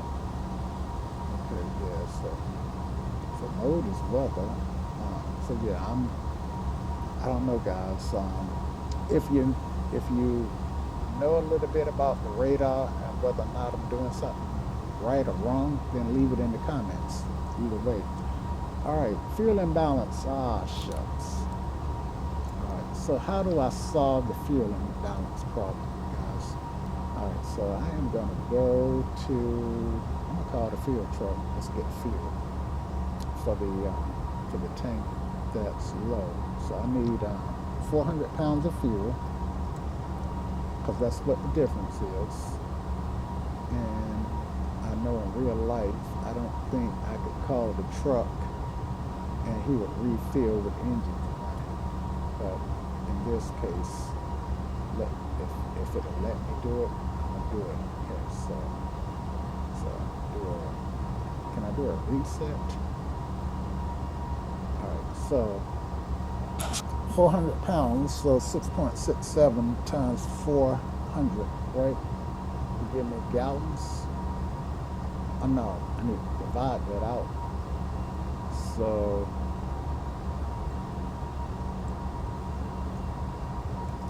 400 divided by 6.67 is 60 gallons. I need 60 gallons of fuel in my, which tank? I think it's in my right tank. That's summary. All right, so let's get over here and fuel. All right, so yes, in my right tank, I need 60 pounds, 60 gallons. All right, so let's bring that down to 60. And it didn't stop automatically the last time. I don't know that I can, 60. I don't know if I can actually get it to stop automatically. Start.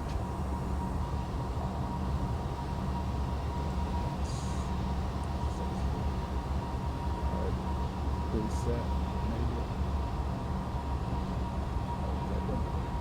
Reset. Put that back to 60.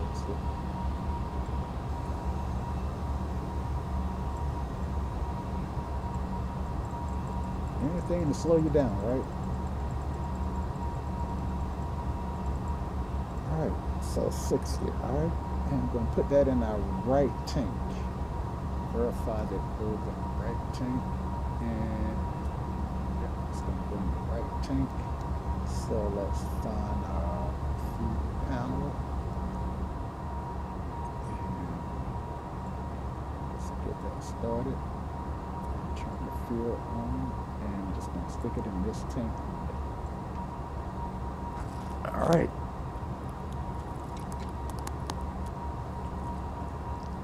And that should cause it to balance out.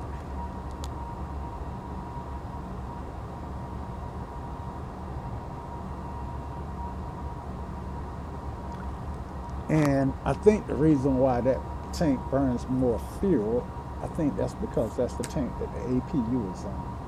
All right, so if it don't finish, so stop. It didn't stop on its own. I don't know why. All right, so let's get rid of this guy and close that valve and turn that off, and that should give us, put us back in the green on fuel balance. Fuel balance cast went away, and yeah, I got 3360 here and 3300 there, and that's close enough. All right, so I tell you, just getting this guy pre-flighted and ready to take off is a job. Now that I'm got it ready to take off, I'm ready to let somebody else I'm ready to let somebody else fly, right? All right, call it a day. All right, okay, so all right, so where are we? Bring our checklist back up. And why do I always overwrite the checklist? Okay, all right, so I can Release my brakes.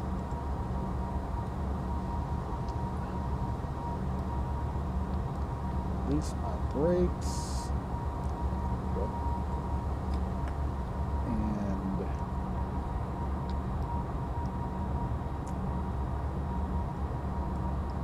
I think I did a page up on my checklist accidentally. A page down.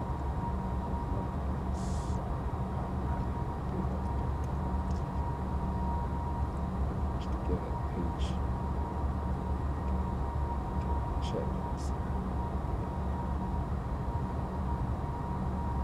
Okay. Before taxi. Taxi checklist, that is. All right, thrust reversals. Let's check our reversals. Okay, and I think that's.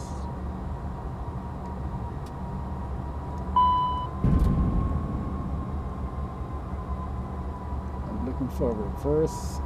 I'm looking for reverse and one of these windows and get rid of that. I think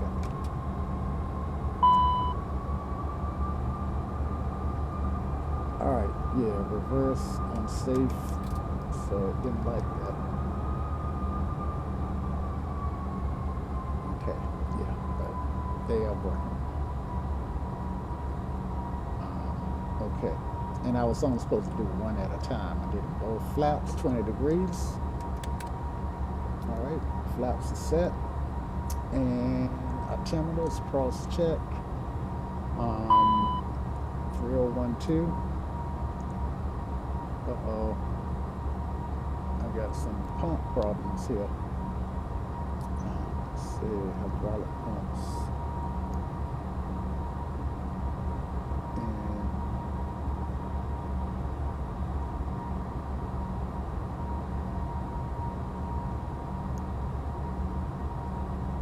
but these are just cautions. I don't know if that's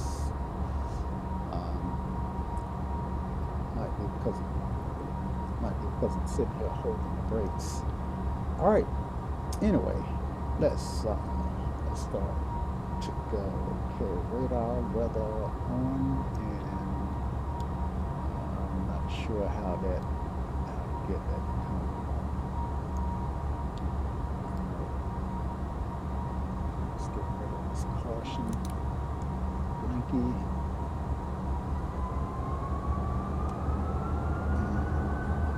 Just those hydraulic lights go off. All right. Passenger signs, advisories are on. All right, so let's see how we're gonna get out of here.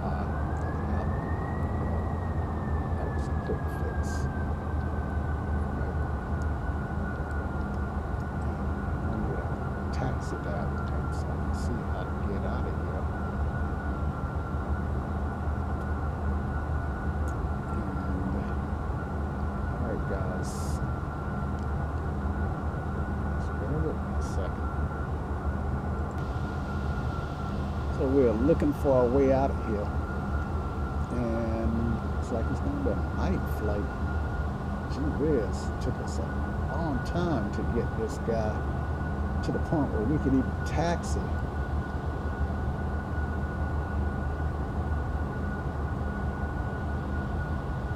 All right, so we want to go here and take Kilo. All right, so that's the first one is uniform. That one. Kilo.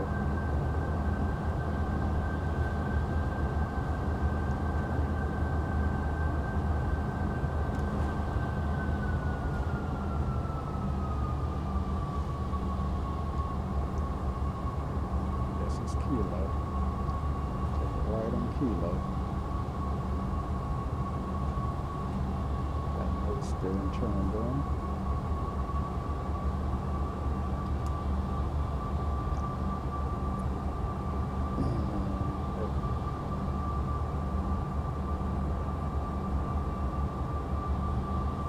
And we're going to go up here to Tango and make a right.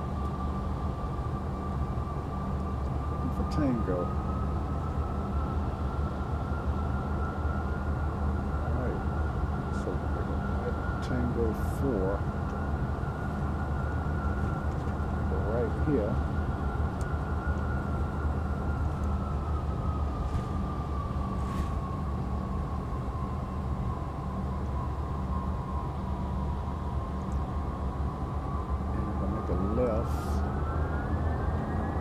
Sierra 6.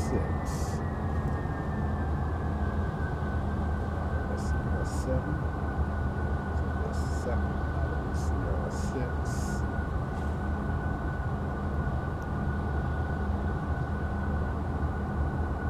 Sierra 6. And we make a right, a left into Sierra. And that should take us all the way to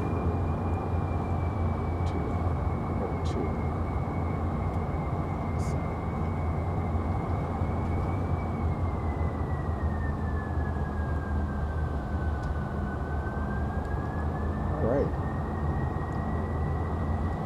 There she go.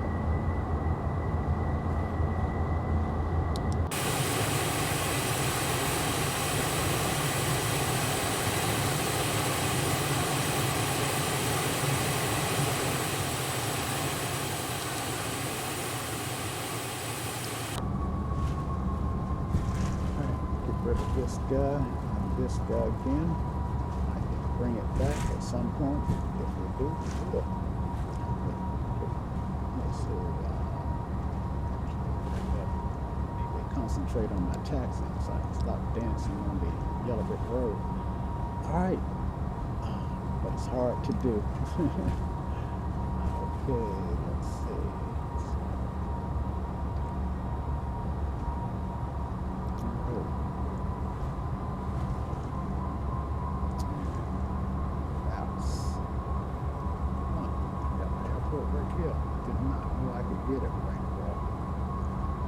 I guess I did.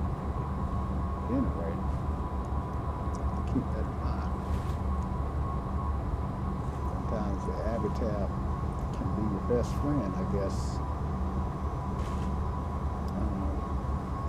I'm sure that somebody's working on the equipment for Microsoft Flight Sim. They need to fix the traffic at this airport. Look how the traffic is just disappearing.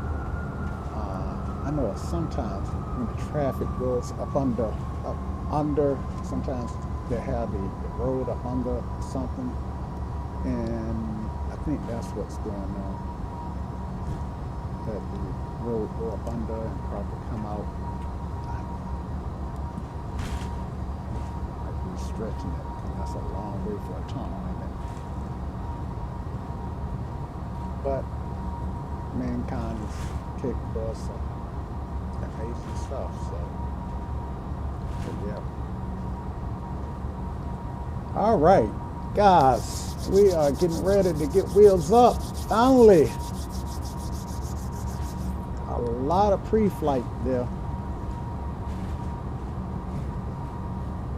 A lot to get this guy, and you know, some of the tests I could have skipped, but it's really no, you can't hit Control E and start this guy. You actually have to go through some of the stuff that they have you go through. Go into reverse. Reverse. Brakes.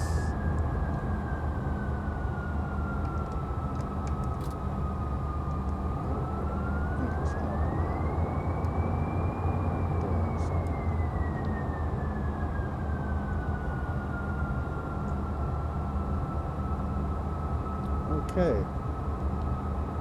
So, yeah, so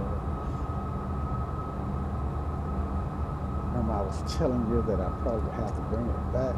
Right, so I need to change frequencies. So I need to go to tower, and I'm gonna make a call here. There's nothing. So found Nashville Tower, Challenger 2221, Whiskey Foxtrot is holding short runway 27. Clear for takeoff runway 221 Whiskey Foxtrot. Alright, so they just cleared for takeoff. And before takeoff, passenger signs. Okay, and collision lights are coming. So let's get these lights on. Tap collision, tap strobe lights. Share heat. Bingo on.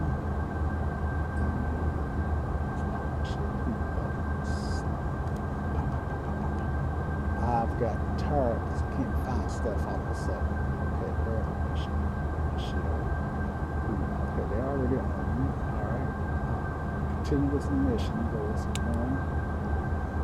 And AC is on TARA, let's check. And ATIS is up as needed. Don't need it at the moment. Cast to config, okay. Per people. Okay. And then cast to config is okay. Alright. Cast to take off config is okay. Alright. Right here. Approaching runway 02 center. And the lights on. Tap the lights and come off.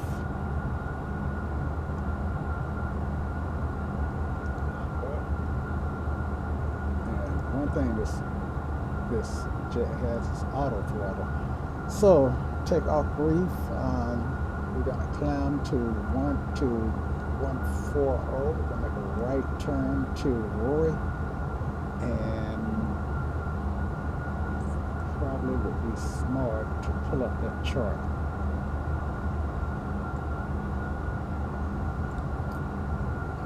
How the charts get turned off. Let's see. Over the chart there. Alright, we'll just have to do it.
ATIS.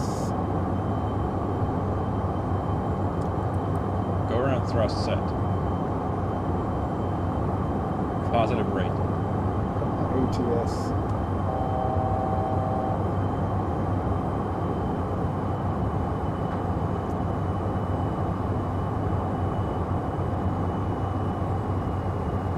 Move to my altitude, move through the speeds, all because my auto ATS is misbehaving.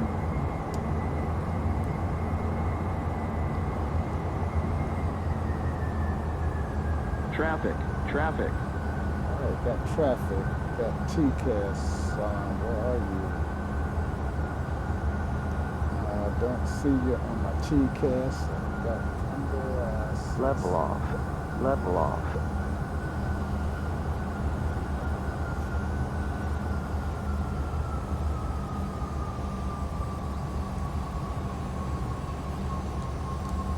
Clear of conflict. traffic.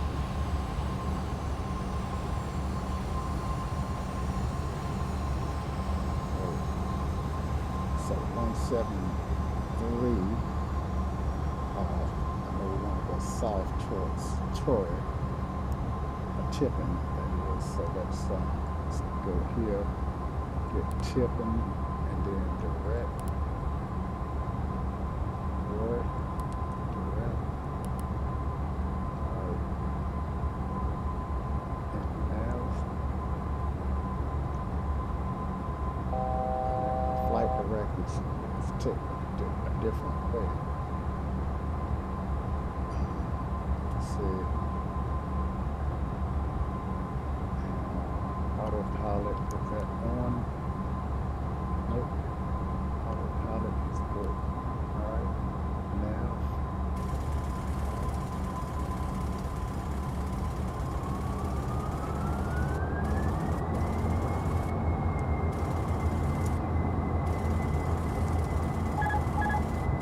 I don't see. Flaps are out. Gears up. Gears. So why is my auto throttle not working? There we go.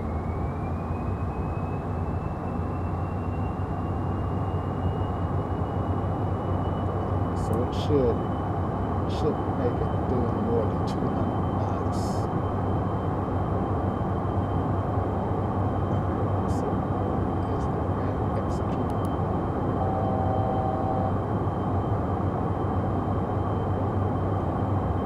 And it failed again. Got it.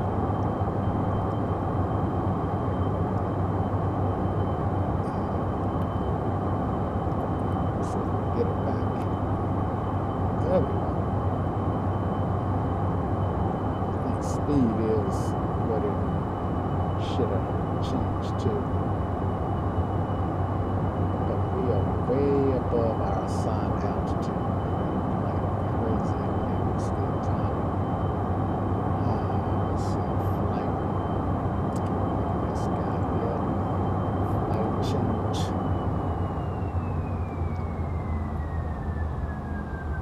And it's now it wants to descend back down to 4, which is okay. As long as it don't disengage auto.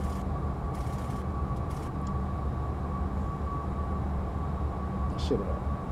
What I didn't do is I didn't Sync rate. engage the flight level change. So I have to keep that in mind to capture my altitude.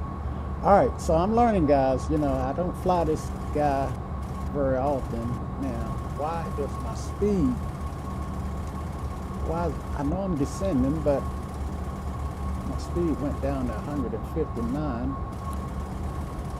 And get that speed back up to 2.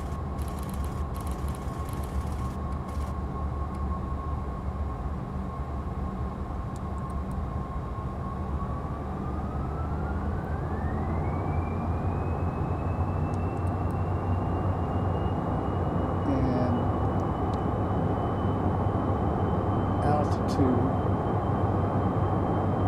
the 4 is blinking. I don't know if that means that capture. All right, flight level change.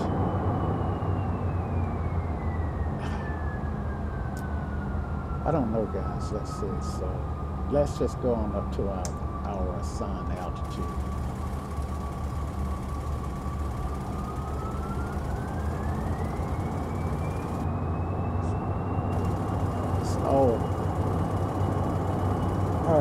get up to assign. We are assigned to 39. Going up to 39. Let it do as it will. Autopilot was disengaged. Bank angle, bank angle.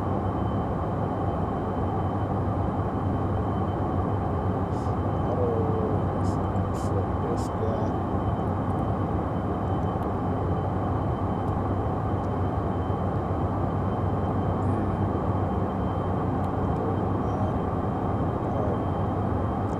Set speed to, well, as soon as we'll say turn the landing lights off. Alright, attack the light, landing lights off. Over 10, so set the speed to 250.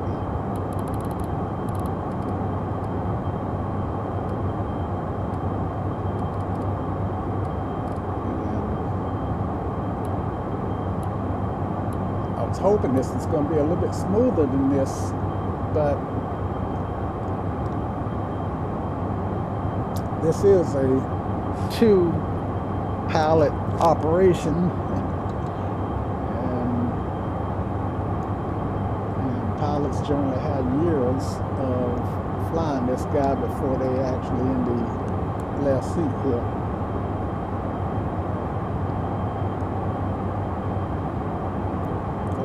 Frames second, too bad.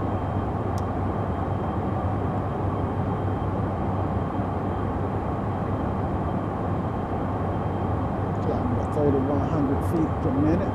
That's not too uncomfortable for passengers, but climbing up to 7 and then descending down real quickly to 5, and then, yeah, they'll be like, oh yeah, not flying this Charlie anymore. From a pilot, maybe one pilot. We need to get a new pilot. If I'm a pilot for her. All right.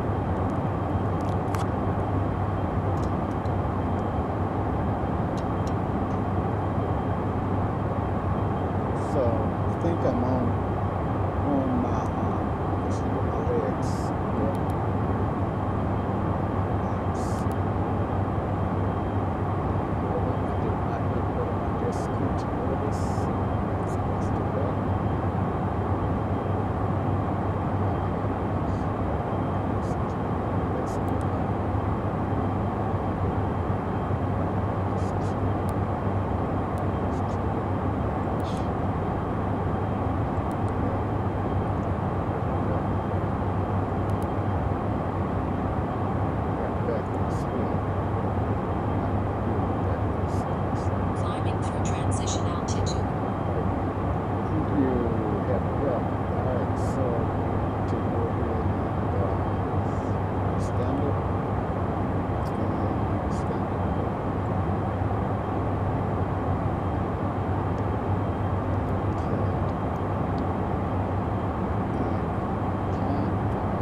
Okay, I got some checklists that I need to keeping up with these checklists. It's just after takeoff, landing gear up, check, flaps 0, check, thrust, reverse is off, thrust, reverse is off, check. Continuous ignition off. Let's turn that off. Continuous ignition is off. Patch transition. So we want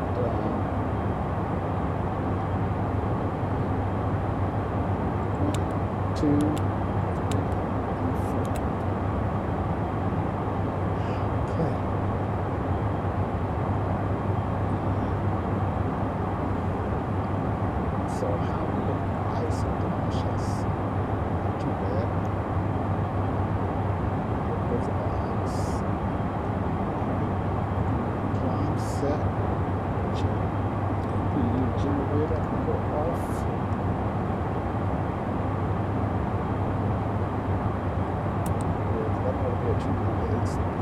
too.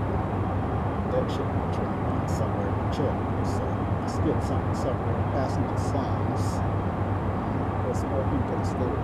Seatbelts will go to option. And APU shutdown. Let's see.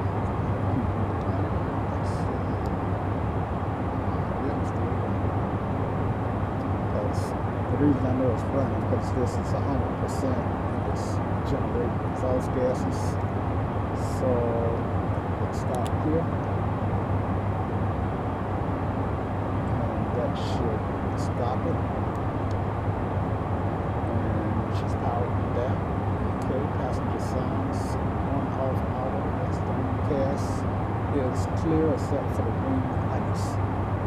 And after check off is complete. And do I need ice on?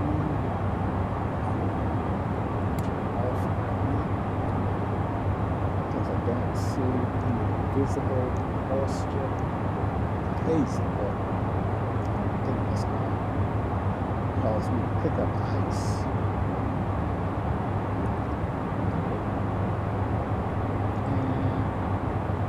Next checklist will be my descent checklist. Okay, so I was looking for these discontinuities. You know, I'm not going to do vectors, so I'm going to delete vector, delete this vector, and then delete the continuity. And that way, I'm going to go straight from price to exit. And I got altitudes, so VNAV, I'm sure that's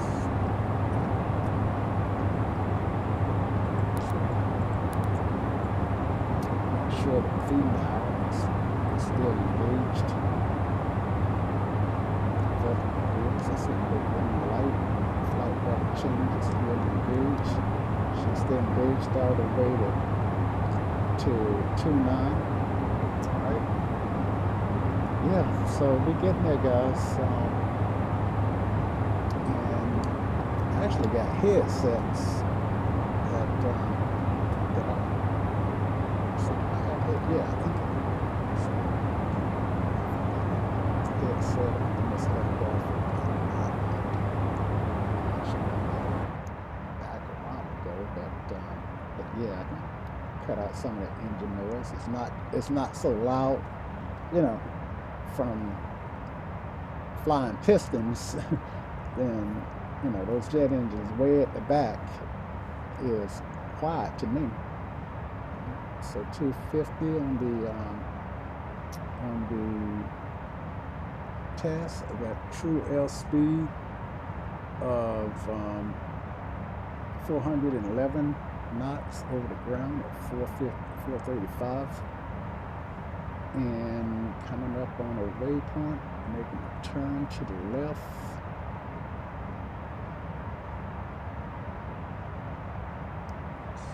So coming up on tipping, looks like.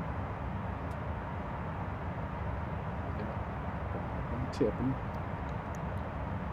And flight is, yeah. And tipping at in 24 nautical miles, so I guess at these speeds shouldn't take long to get there.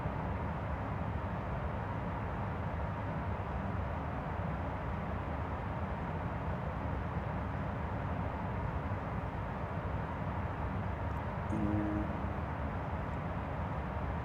still climbing.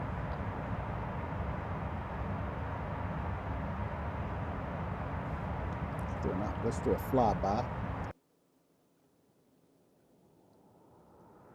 Oh, wow. Nice. Nice. Yes, sir, buddy. Hotstart did not model people in this aircraft. Only his reasoning for not modeling people is that in a lot of the cases, the artwork for the people is terrible, and we felt like, well, um, unless he could model the people to a high degree, then it would be more of a distraction. Now, I can see the curve from the outside, but I actually don't have it down in the aircraft.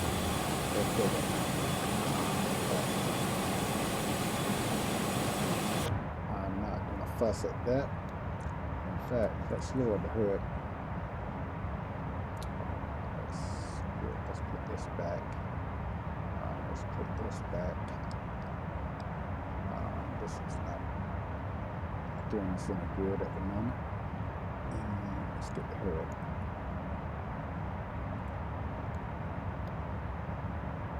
All right. 36.5 for 39.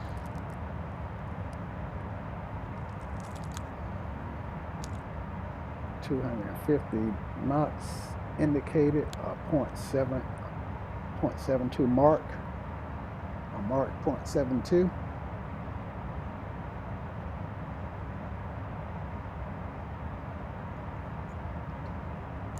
And a little turbulence, it's not all smooth up here, as you can tell. Okay, we got the tipping and making our turn to Braxton, or whatever that next waypoint is. Braxton looks like what it's called. I don't know for sure.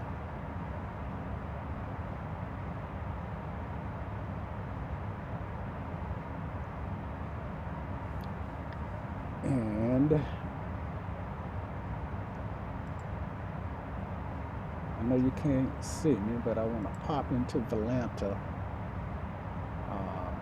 and add flight plan from sim brief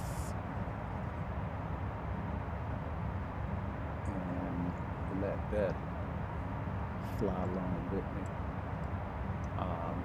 I don't know if any of you guys actually use Valanta, but it's a really cool program. So this is me, and I'm flying on the sectional chart, but I can turn the sectional chart off. My destination is right here at Orlando, so I got a little ways to go. All right. So guys, I am going to take a little break, and I'll be right back with you.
Okay, guys, and I am back Destination with you. ATIS is 121.25. 121.25. Now I can sit here all day long and not think to bring up my checklist, not retune my radios until all of a sudden I'm 10 miles from the airport. Then I say, oh man, what is my ATIS? So thank you for a flight. Um, so tune 1, 2, 1, 4, 5. Throw that here. And let's bring up the airport. Let's see. 'Cause I still don't know what approach I really want to use. Okay, so I need sim brief. What I want is sky vector, or I got Navigraph charts, and it's got some really good tools. It's just that I'm not so used to using them, so I have to hunt stuff down. And I'm pretty adapted at using stuff at sky vector because I've been using it for a while. All right, 121.25 is the, and I put 121.45 in.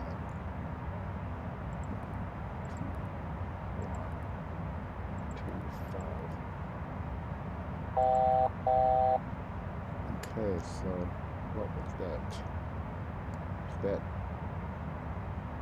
Enroute? Okay, top of descent. All right, let's see if it's going to descend. And so it's hoping it does. Okay, yeah, and for it to descend, I do have to manually bring down my altitude. Otherwise it won't descend. I forgot about that. And don't know what I'm bring it down to, but I'll bring it down to 10 for the moment. Figure that out. Looks like I should have just started at the descent already. So go manually and bring it down to this part there. Because I am way behind the aircraft. You know, I'm sitting here looking at it. I'm saying to myself, now why is it not descending? And I completely forgot that I have to lower the altitude manually. Okay, so it wants to get down to 11. And I'm gonna do a flight level change. So it doesn't run away.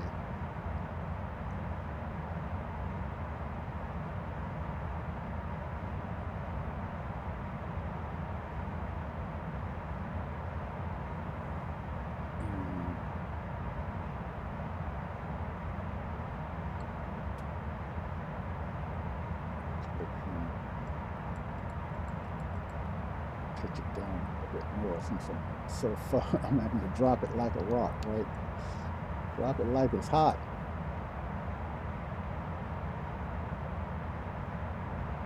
And then back to flight level change. And bring the speed down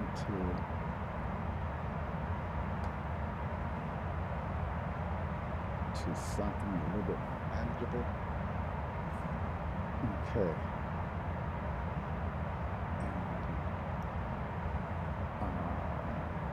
Approach is 121.2. No, so ATIS. Actually, approach is 121.25. If I can put that in my clip there.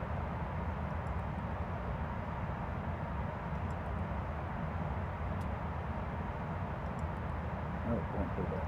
All right. 121. Okay, so that's fine.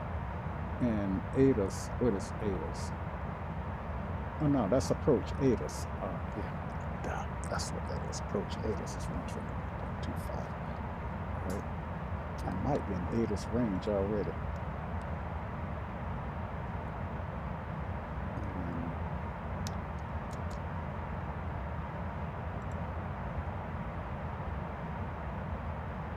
So not yet. COM2, 121.25, COM2 is tuned in. And Orlando Tower 4, let's see now what. I think they'll come in on the 1/7s, but I'm not sure. If we do come in, so where's the FBO? Okay, the FBO is on the west side of the airport, and that's gonna be 18 right or 36 left. Alright, so flight plan.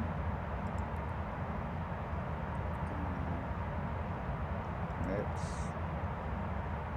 36 left is what we factor into.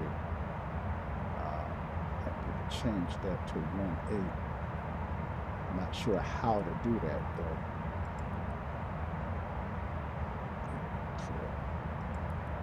Yeah, I'm not sure how to do that. So, 36. So, 36 left, no matter what the winds are. That would be totally unrealistic, right?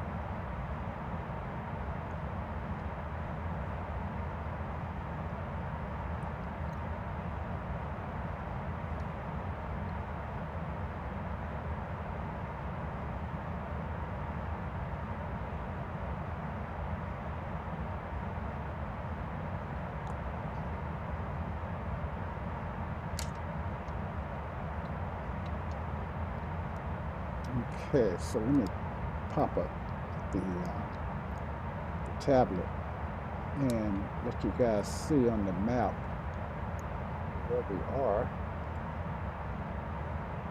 10, yeah, so that's not us, I think. It is us, yeah, that is us. So that's us. And is that us? Yeah, that's us. And that's Orlando, right? Let's see. That's us. And that's Orlando right here. So I'm right on top of Orlando, and I'm still at 28,000 feet. So I'm going this. Let's see. So what can I do? All right, so I am going to swing out over the ocean. So let's do heading.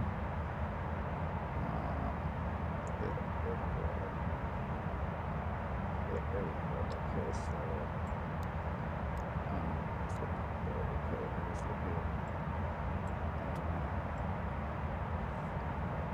so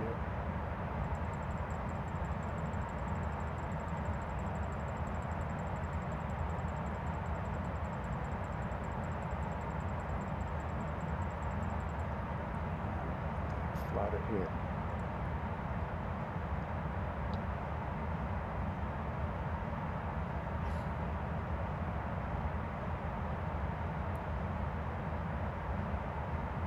Make sure I ain't got no, make sure I don't have any restricted airspace that I'm about to fly into. And I do. So that's not going to work. So I'm going to have to fly to the west.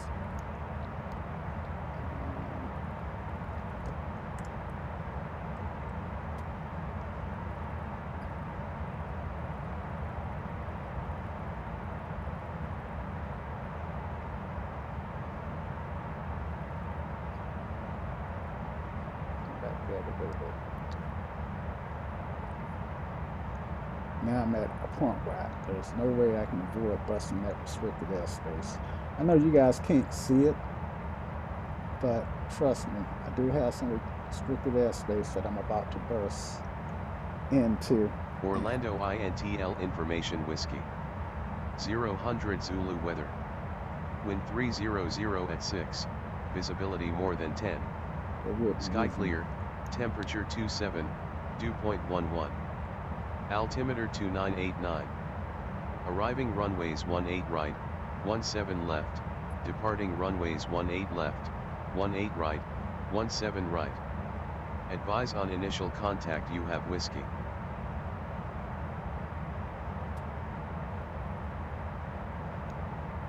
Alright, so let's get down. Orlando INTL Information Whiskey. 000 Zulu weather. Wind 300 at 6, visibility more than 10. Sky clear, temperature 27, dew point 11. Altimeter 2989. Arriving runways 18 right, 17 left, departing runways 18 left, 18 right, 17 right. Advise on initial contact you have whiskey. Well, I don't think the restricted arrow went up this high anyway, so I think I would have been alright. That's my story and I'm sticking to it. Orlando INTL Information Whiskey. Okay, whiskey. 000 Zulu weather. Wind 300 at 6, visibility more than 10. Sky clear, temperature 27, dew point 11. Altimeter 2989.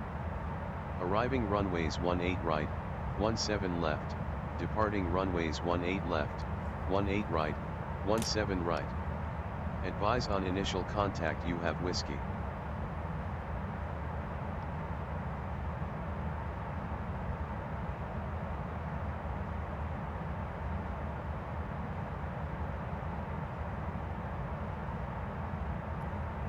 Orlando INTL Information Whiskey. 000 Zulu weather. Wind 300 at 6, visibility more than 10. So let's get rid of Sky this clear, guy. temperature 27, dew point 11. Alright. So I'm still trying to work my way down because I didn't do I did lower things. Alright, so I need to pull up a chart for the wrench. And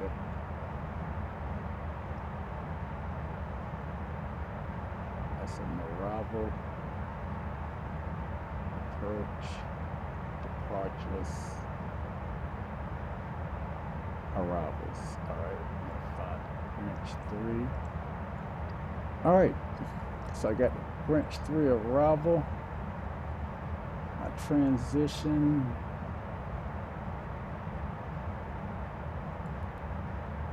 So wrench to bugs. Alright, where's bugs on my chart?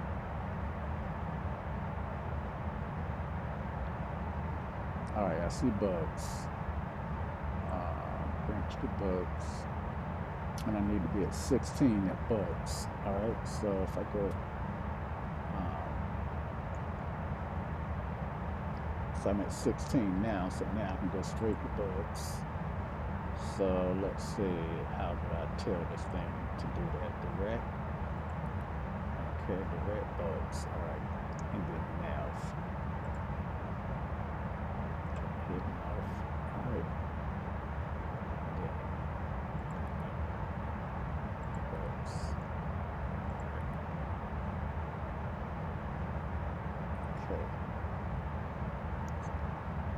So we got nav. Go direct to bugs.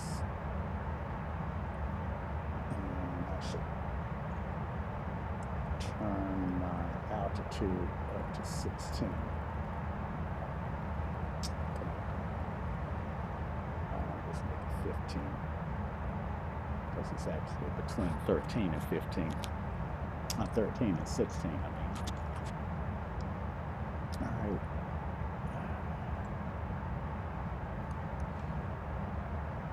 2989.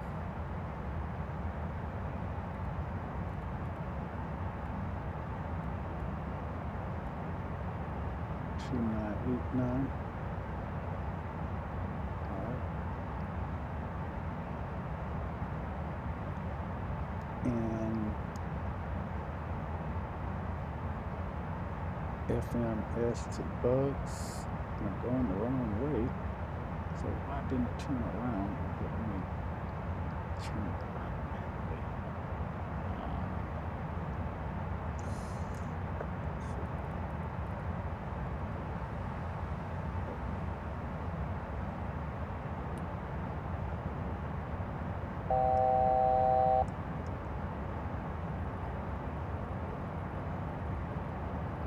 Turn it this way.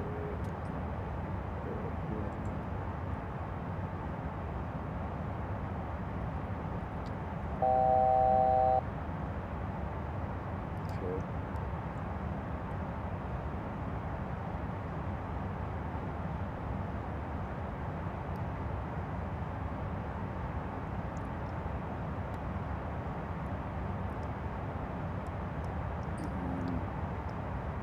And messing with the throttle. Now, need not be messing with the throttle, but speed.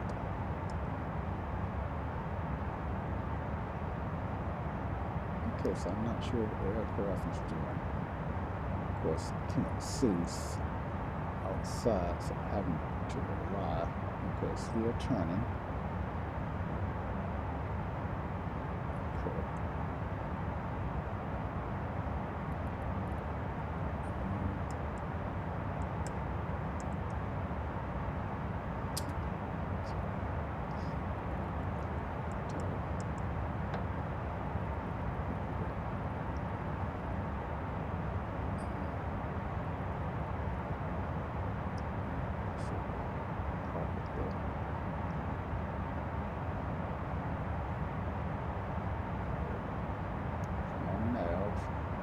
Off.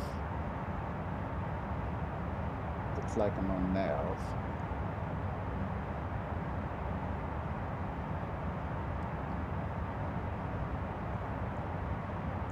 I'm 15. Oh man, I am back up to 21. Damn it. What the hell? I'm climbing. Out. What the hell? Why is it climbing?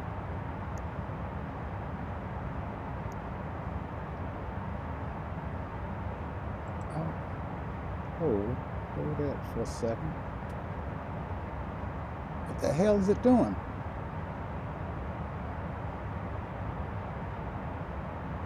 At least press. Alright. Vertical speed. Down.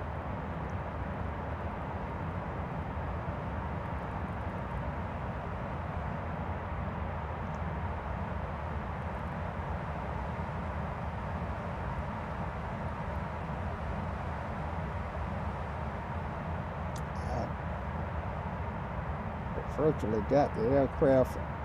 Now it's climbing again. Why the heck is it climbing? Okay, the vertical speed was backwards.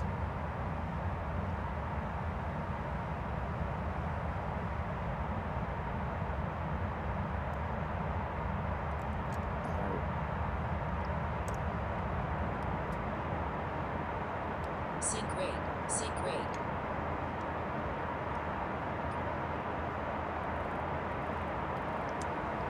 Transition altitude. Nearest altimeter, 2993.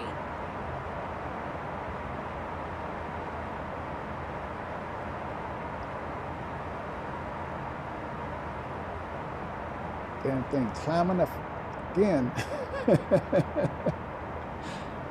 Excuse my language, guys. I don't usually use choice words, but this is All right, my aircraft. My aircraft.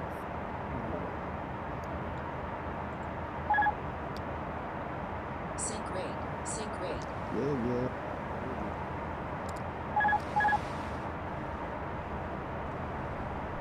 Climbing through transition altitude. Shouldn't be. 2989. This shouldn't be.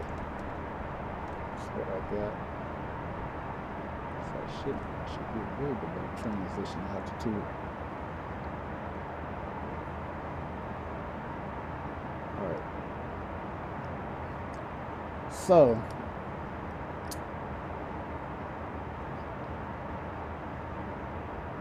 I always seem to have problems coming landing. All right. So I want 11. About 11. BNA from approach altitude.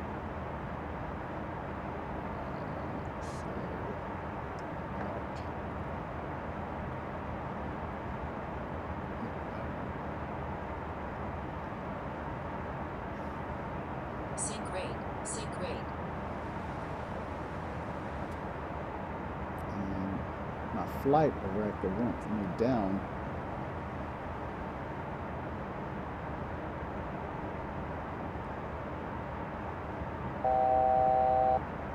$1,000 to go.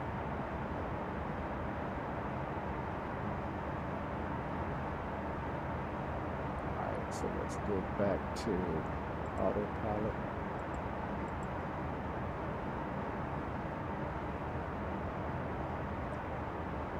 And let's set speed down to 5.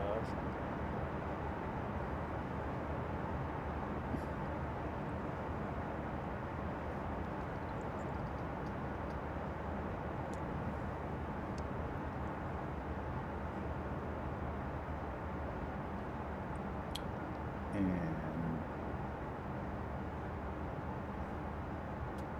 flying nav, autopilot, bucks, and a half mile.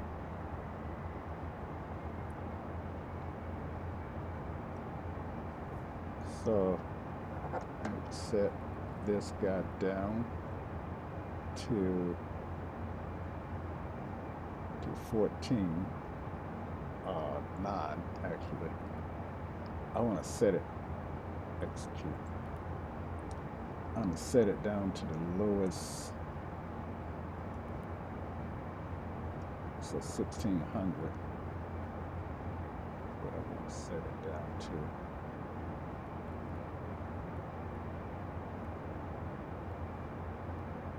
All right. Why's my barrel blinking? All right.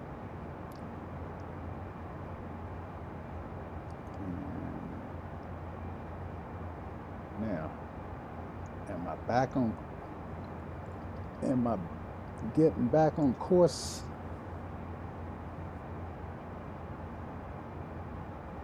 Okay, I think I see Orlando in front of me, and check fuel at destination. I should have enough for Orlando. That means I may not have enough to get to my alternate. I think that's what that's going to mean. 3,300. Yeah, I should have enough. Okay, next. So I don't know how to change the.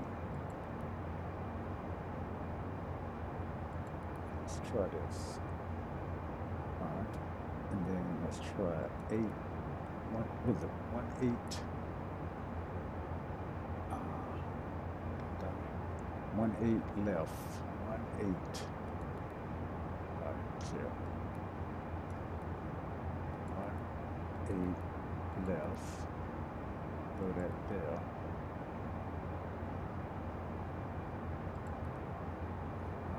change it.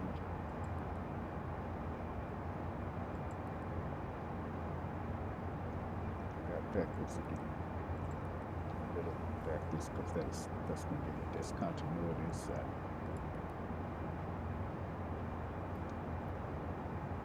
But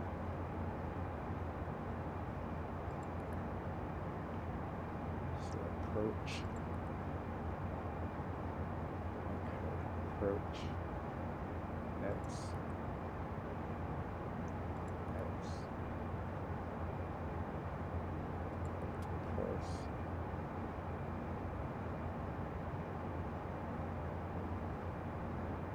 Still got 3.6. Nope, don't want to execute that. Approach data. Oh shit, excuse me, guys. Okay.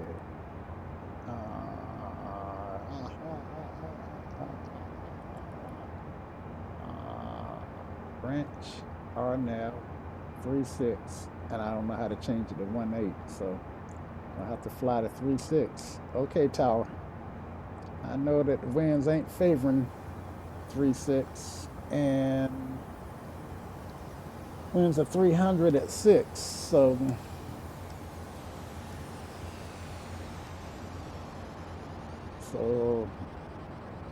basically I'm gonna have a tailwind.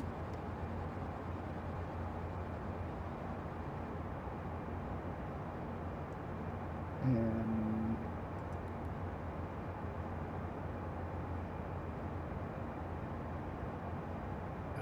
shoot, alright, so bugs, alright, bugs, still do it on the blank, clear,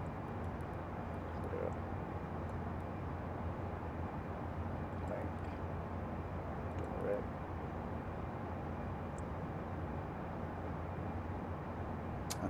I don't have a clue what I'm doing. Don't have a clue, and that sucks. Direct to bugs. Execute.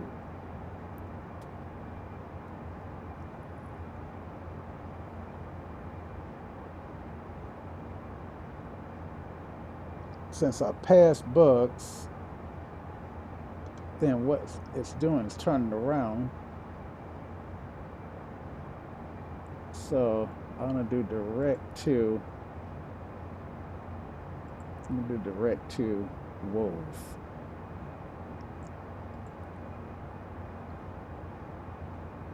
Direct.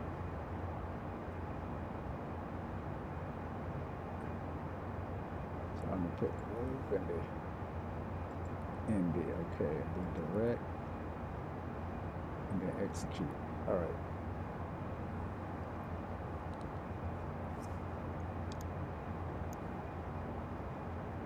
See what happens here.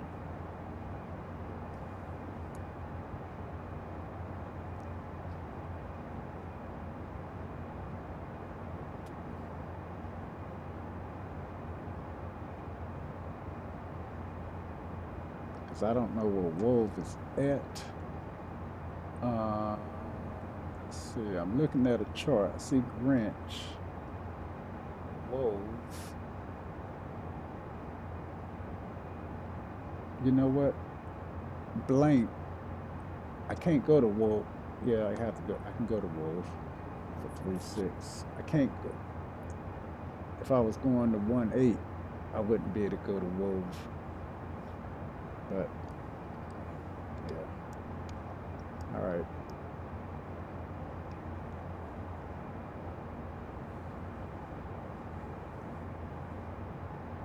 And then wolf between 14 and then harem at 9,000.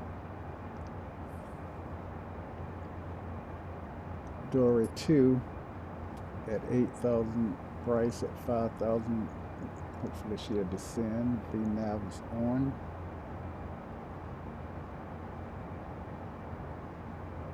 Looks like she's coming down.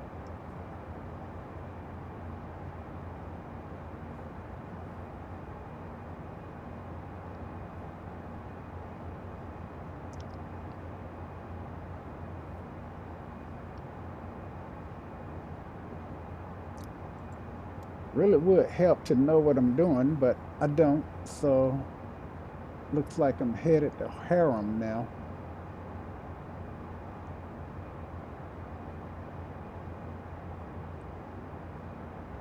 But I don't see it descending.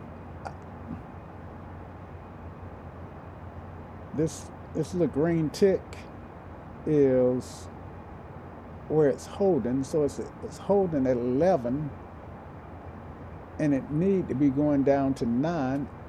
I think this means that it should be descending. Let me try flight level.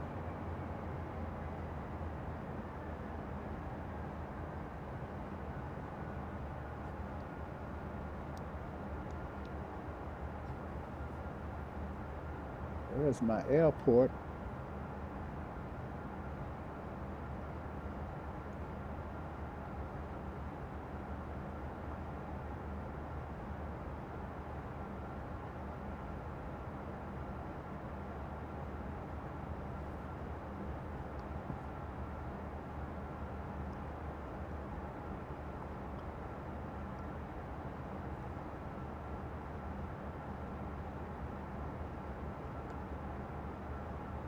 Slow it down to 180.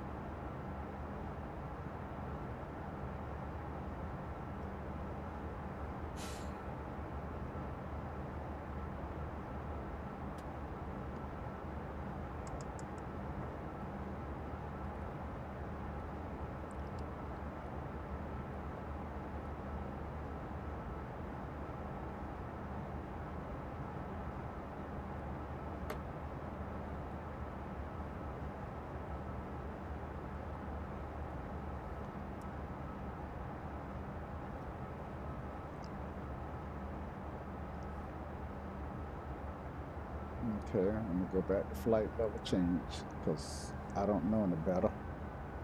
All I know is that will cause it to descend.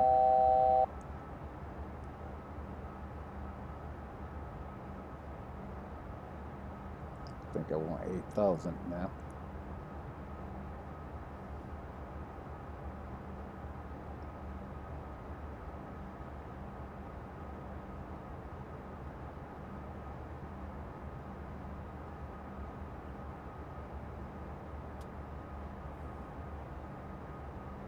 All right, so I caught 8,000.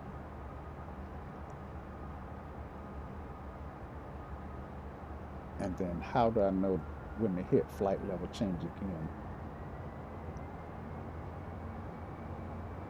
That's a good question.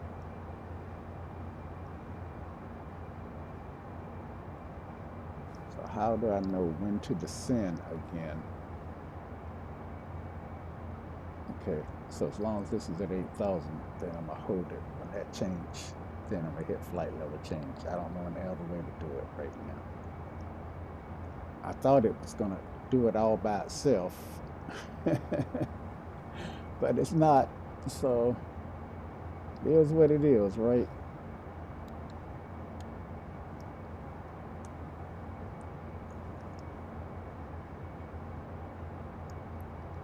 All right. So the next waypoint. Oh man, it's looking for vectors. So I'm gonna hit Exabin and direct Examine, direct, and execute. Get rid of that.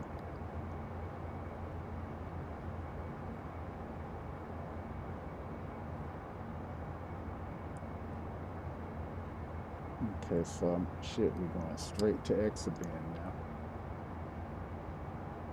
I see Wove on the FMS. All right, so I need to get rid of this discontinuity. So I need Exabin, Exabin, Exabin. All right, and then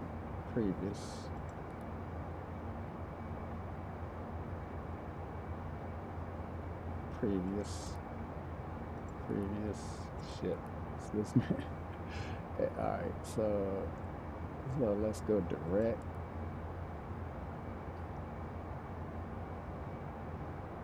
And execute. Alright. 4,000. So let's hit descend. And then flight level change. Come on. Flight level change. There you go.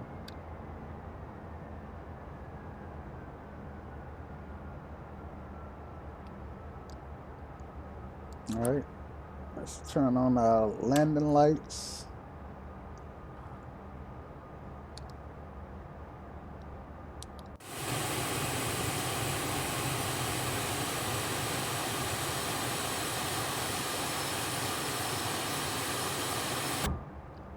All right, landing lights are on.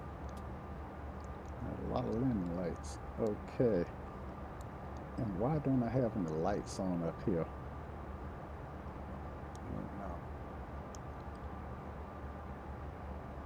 Overhead, maybe that's why. Okay, turn on continuous emission, and see, I should have had my checklist out a long time ago. Turn my APU back on.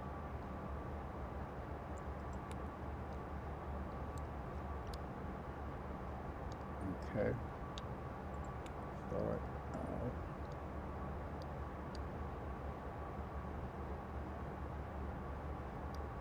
Down to 4, and I think it's supposed to be lining me up for this runway here.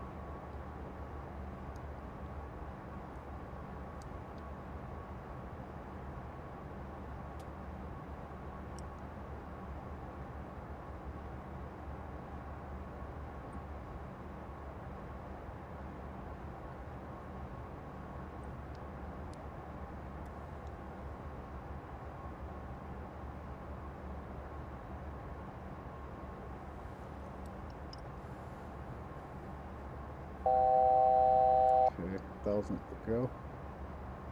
I don't know. I could have sworn that basically with the auto throttle and the vertical descent, it would bring itself in with very little interaction from the pallet, but and maybe it will. I don't know.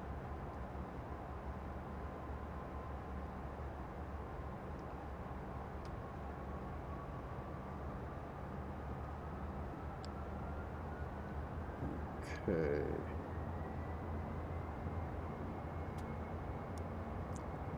I don't even know how to read. Nearest, let's go to flight command. Next. Still want vectors. Alright, so I have to fly it and turn it myself. Legs. Maybe the legs just go with the approach.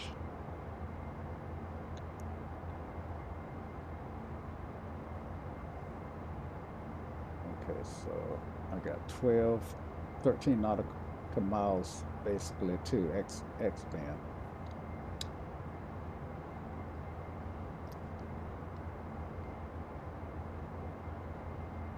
Make sure that it is counting down because I don't want to be flying away from X-band.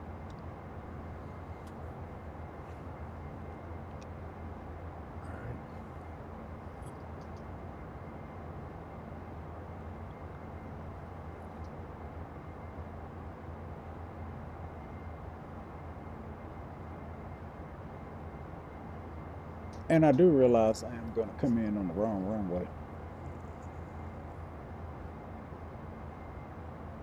But I don't know how to, I mean, I could have flew it manually and landed correctly, but the point of this exercise really is to try to learn the FMC And I thought anyway.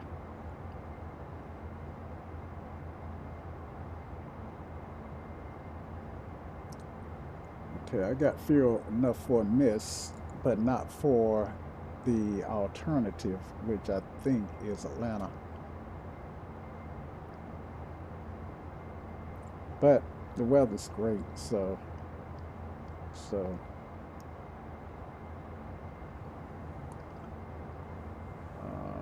all right. So let me find the second page of this approach.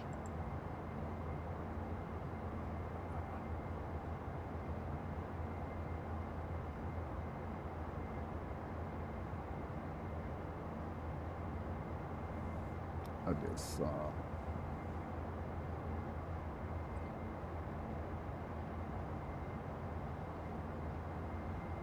approach.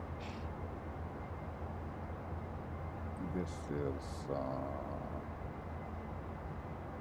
Orlando Ranch. Okay, 3 pages. Ranch 3. Okay, continue. 2 pages.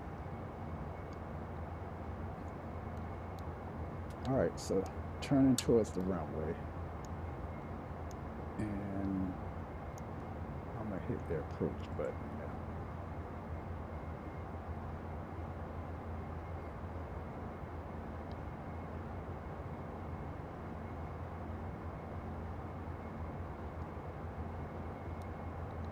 Okay, so looking good, I think.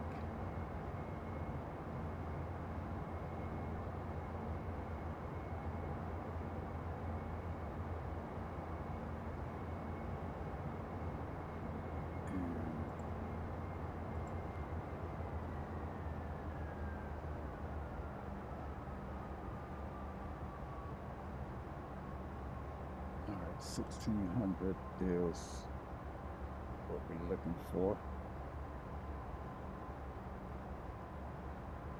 And I do believe in real life this will be a miss, but I'm going to put it down. Okay. Flaps 20.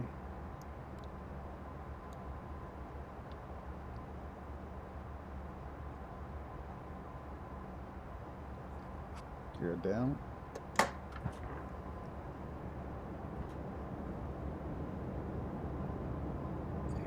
Speed. Speed. All right. My aircraft. 2500.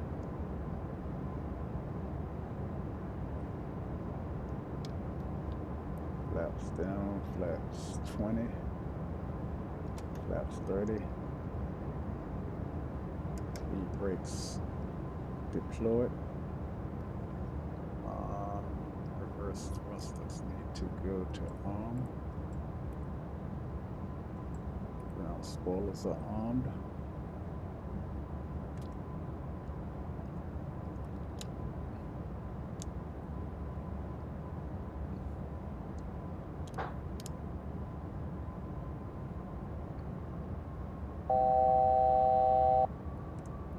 Flight director can come off.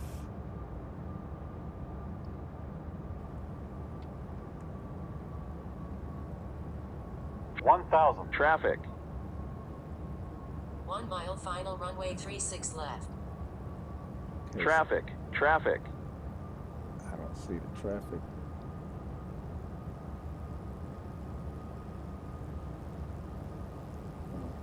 The guy climbing. 500. 500. Yeah, I knew I was taking off on the wrong one. Sink rate. Sink rate. Too low. Flaps. Too low. Flaps. Flaps. 100.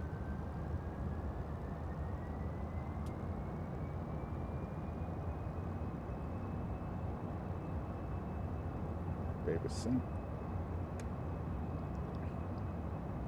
The hell you rising for? The hell?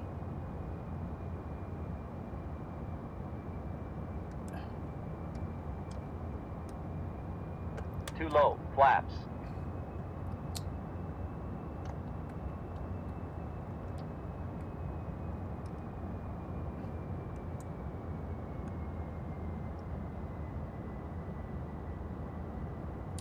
Did you see that damn thing? Don't sink. Don't sink. Okay, all right. Now, why won't you pick up speed? Maybe because I didn't hit the go around button. Could that be it?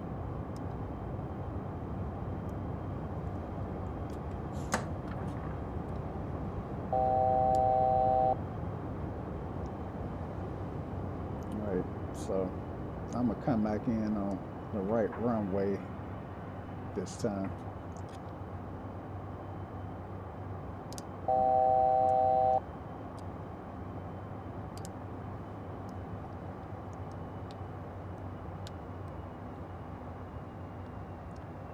And what I should have did was disable the auto throttle.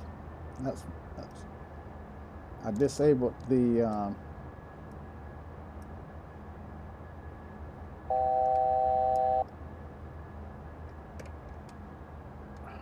right, let me disable the auto throttle.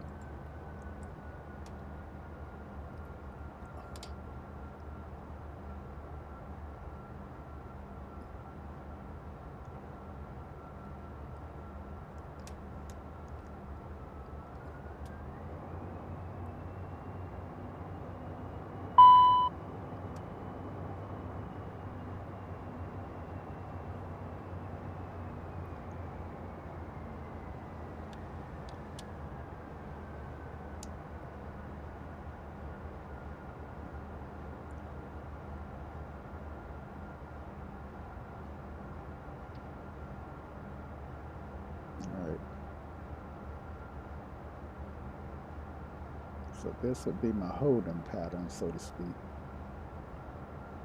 And I'm not going for my holding pattern.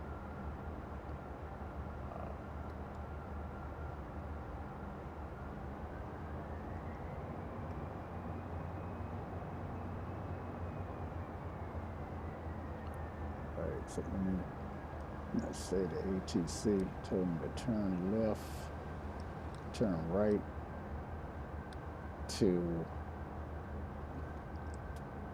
0180 or whatever it takes to line up.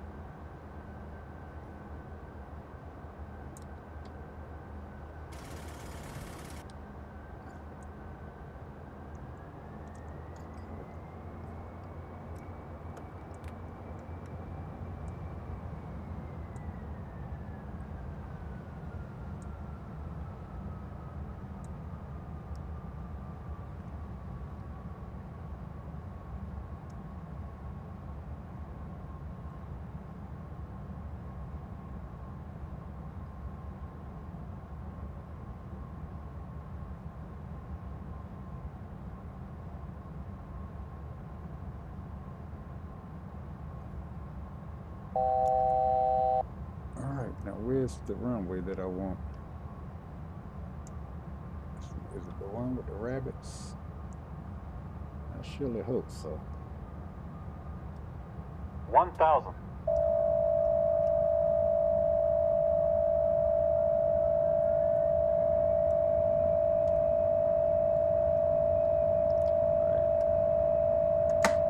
Down, flaps 20.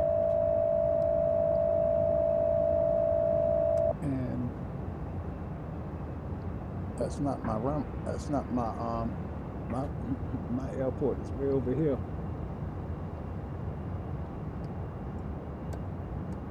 Gear up, flaps up, gear up.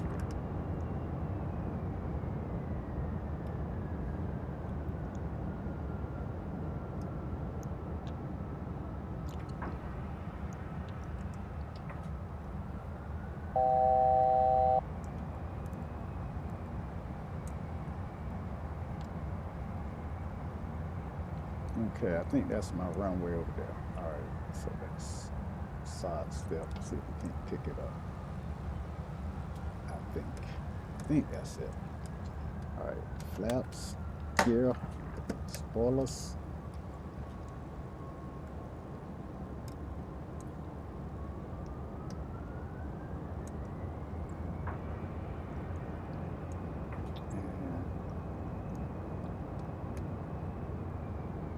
This is gonna be stable? I don't think so. It's gonna take skill to get it in? I think so. Alright, so okay, lights on, gear, we're in the green. Spoilers 4, 1,000. flaps 30.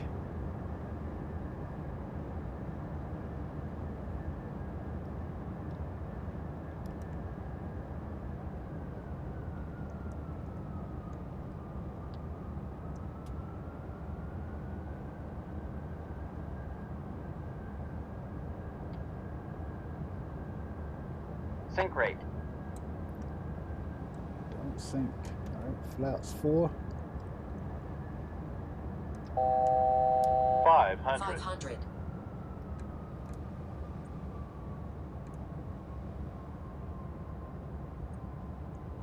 Sink rate. Pull up. Pull up. Pull up. Pull up. Pull up. Alright, looking Sink good. rate. Looking good.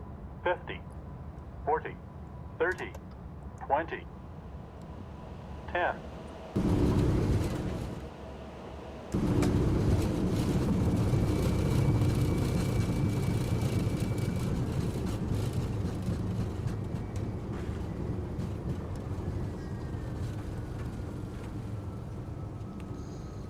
And exit to the over that way. Right.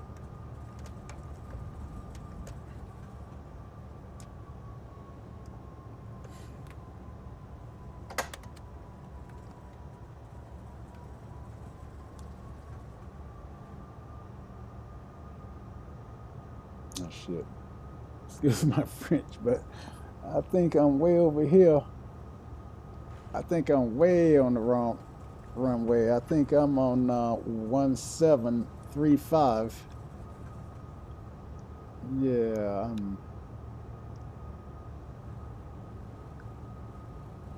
let's see, because I am, yeah, I'm on, oh, shucks, guys. Well, let's see, we'll go over here then to Elko. Let's see, hold on, let's see where Elko is at on that map. Oh yeah, we'll go with the Elko. I think we might be okay. No, I don't think so, but once we're off on Elko.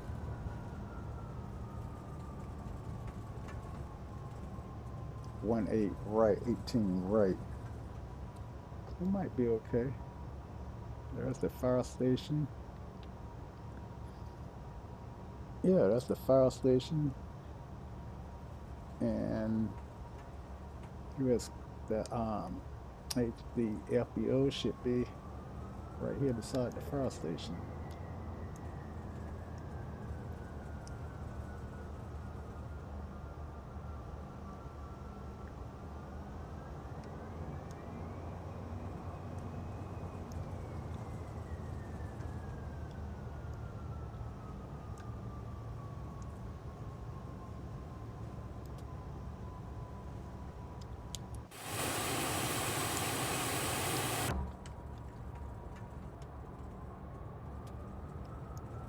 Alright, so we'll swing over here. And whether this is our FBO or not, this is our destination.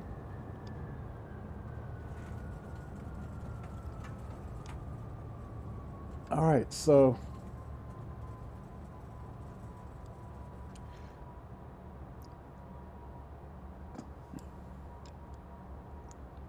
it wasn't it was okay almost until the end, but once I got to the end, it really got rough.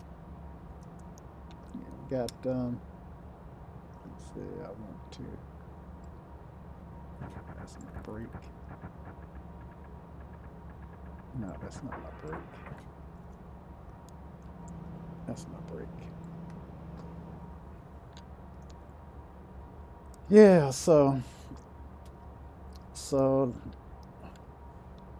we'll shut down and call it a day. Okay, so I just forgot all about the chat list. Because I still got my landing lights on, my strobe lights on. Um, you know, that's a no-no. And yeah, so let's see. Let's get some stuff turned off here. I got my GPU running. Yep, got my GPU running so I can kill my engines. So let's go ahead and do that. Uh, so that's this guy. And let's see what hand signals we got. All right. And yeah, we don't need those. All right. So let's get the chucks on. Chucks are on so I can release the brake.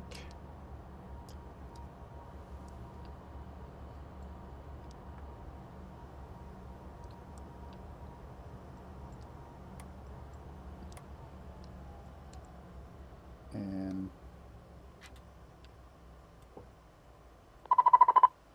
oh, that's not cool. That's because I didn't turn the generator on. All right. And that can go off.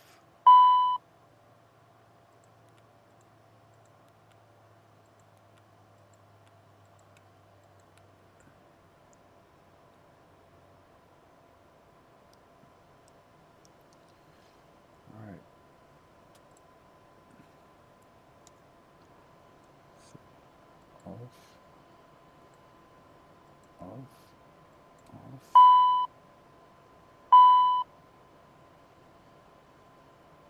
And, and there you go. That's what I was looking for. Off.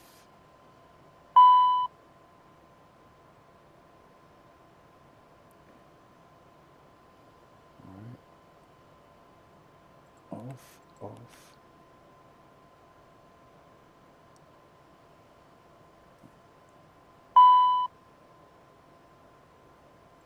off, off,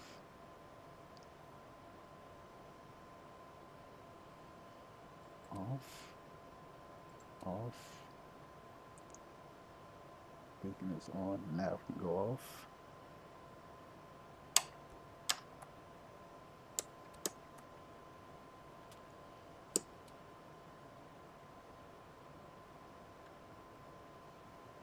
Okay.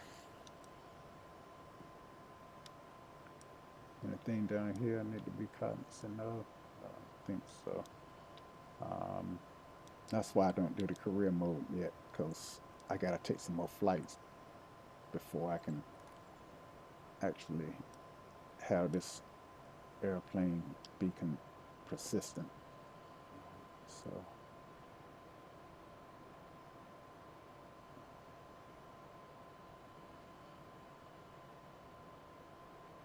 just turn these down. All right, and then let's turn our APU off.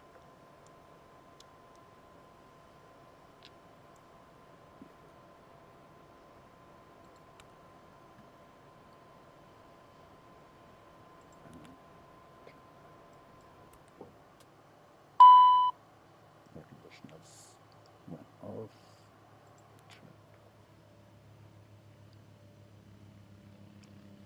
Okay, guys. I think I pretty much have it shut down. If it ain't, then these things have a way of letting you know. All right, so I know this has been a super long flight, and I hope you enjoyed it. I know the nighttime aspect of it was a little different. Still got a light on up here. Beacon. No? Not sure why that light is still on.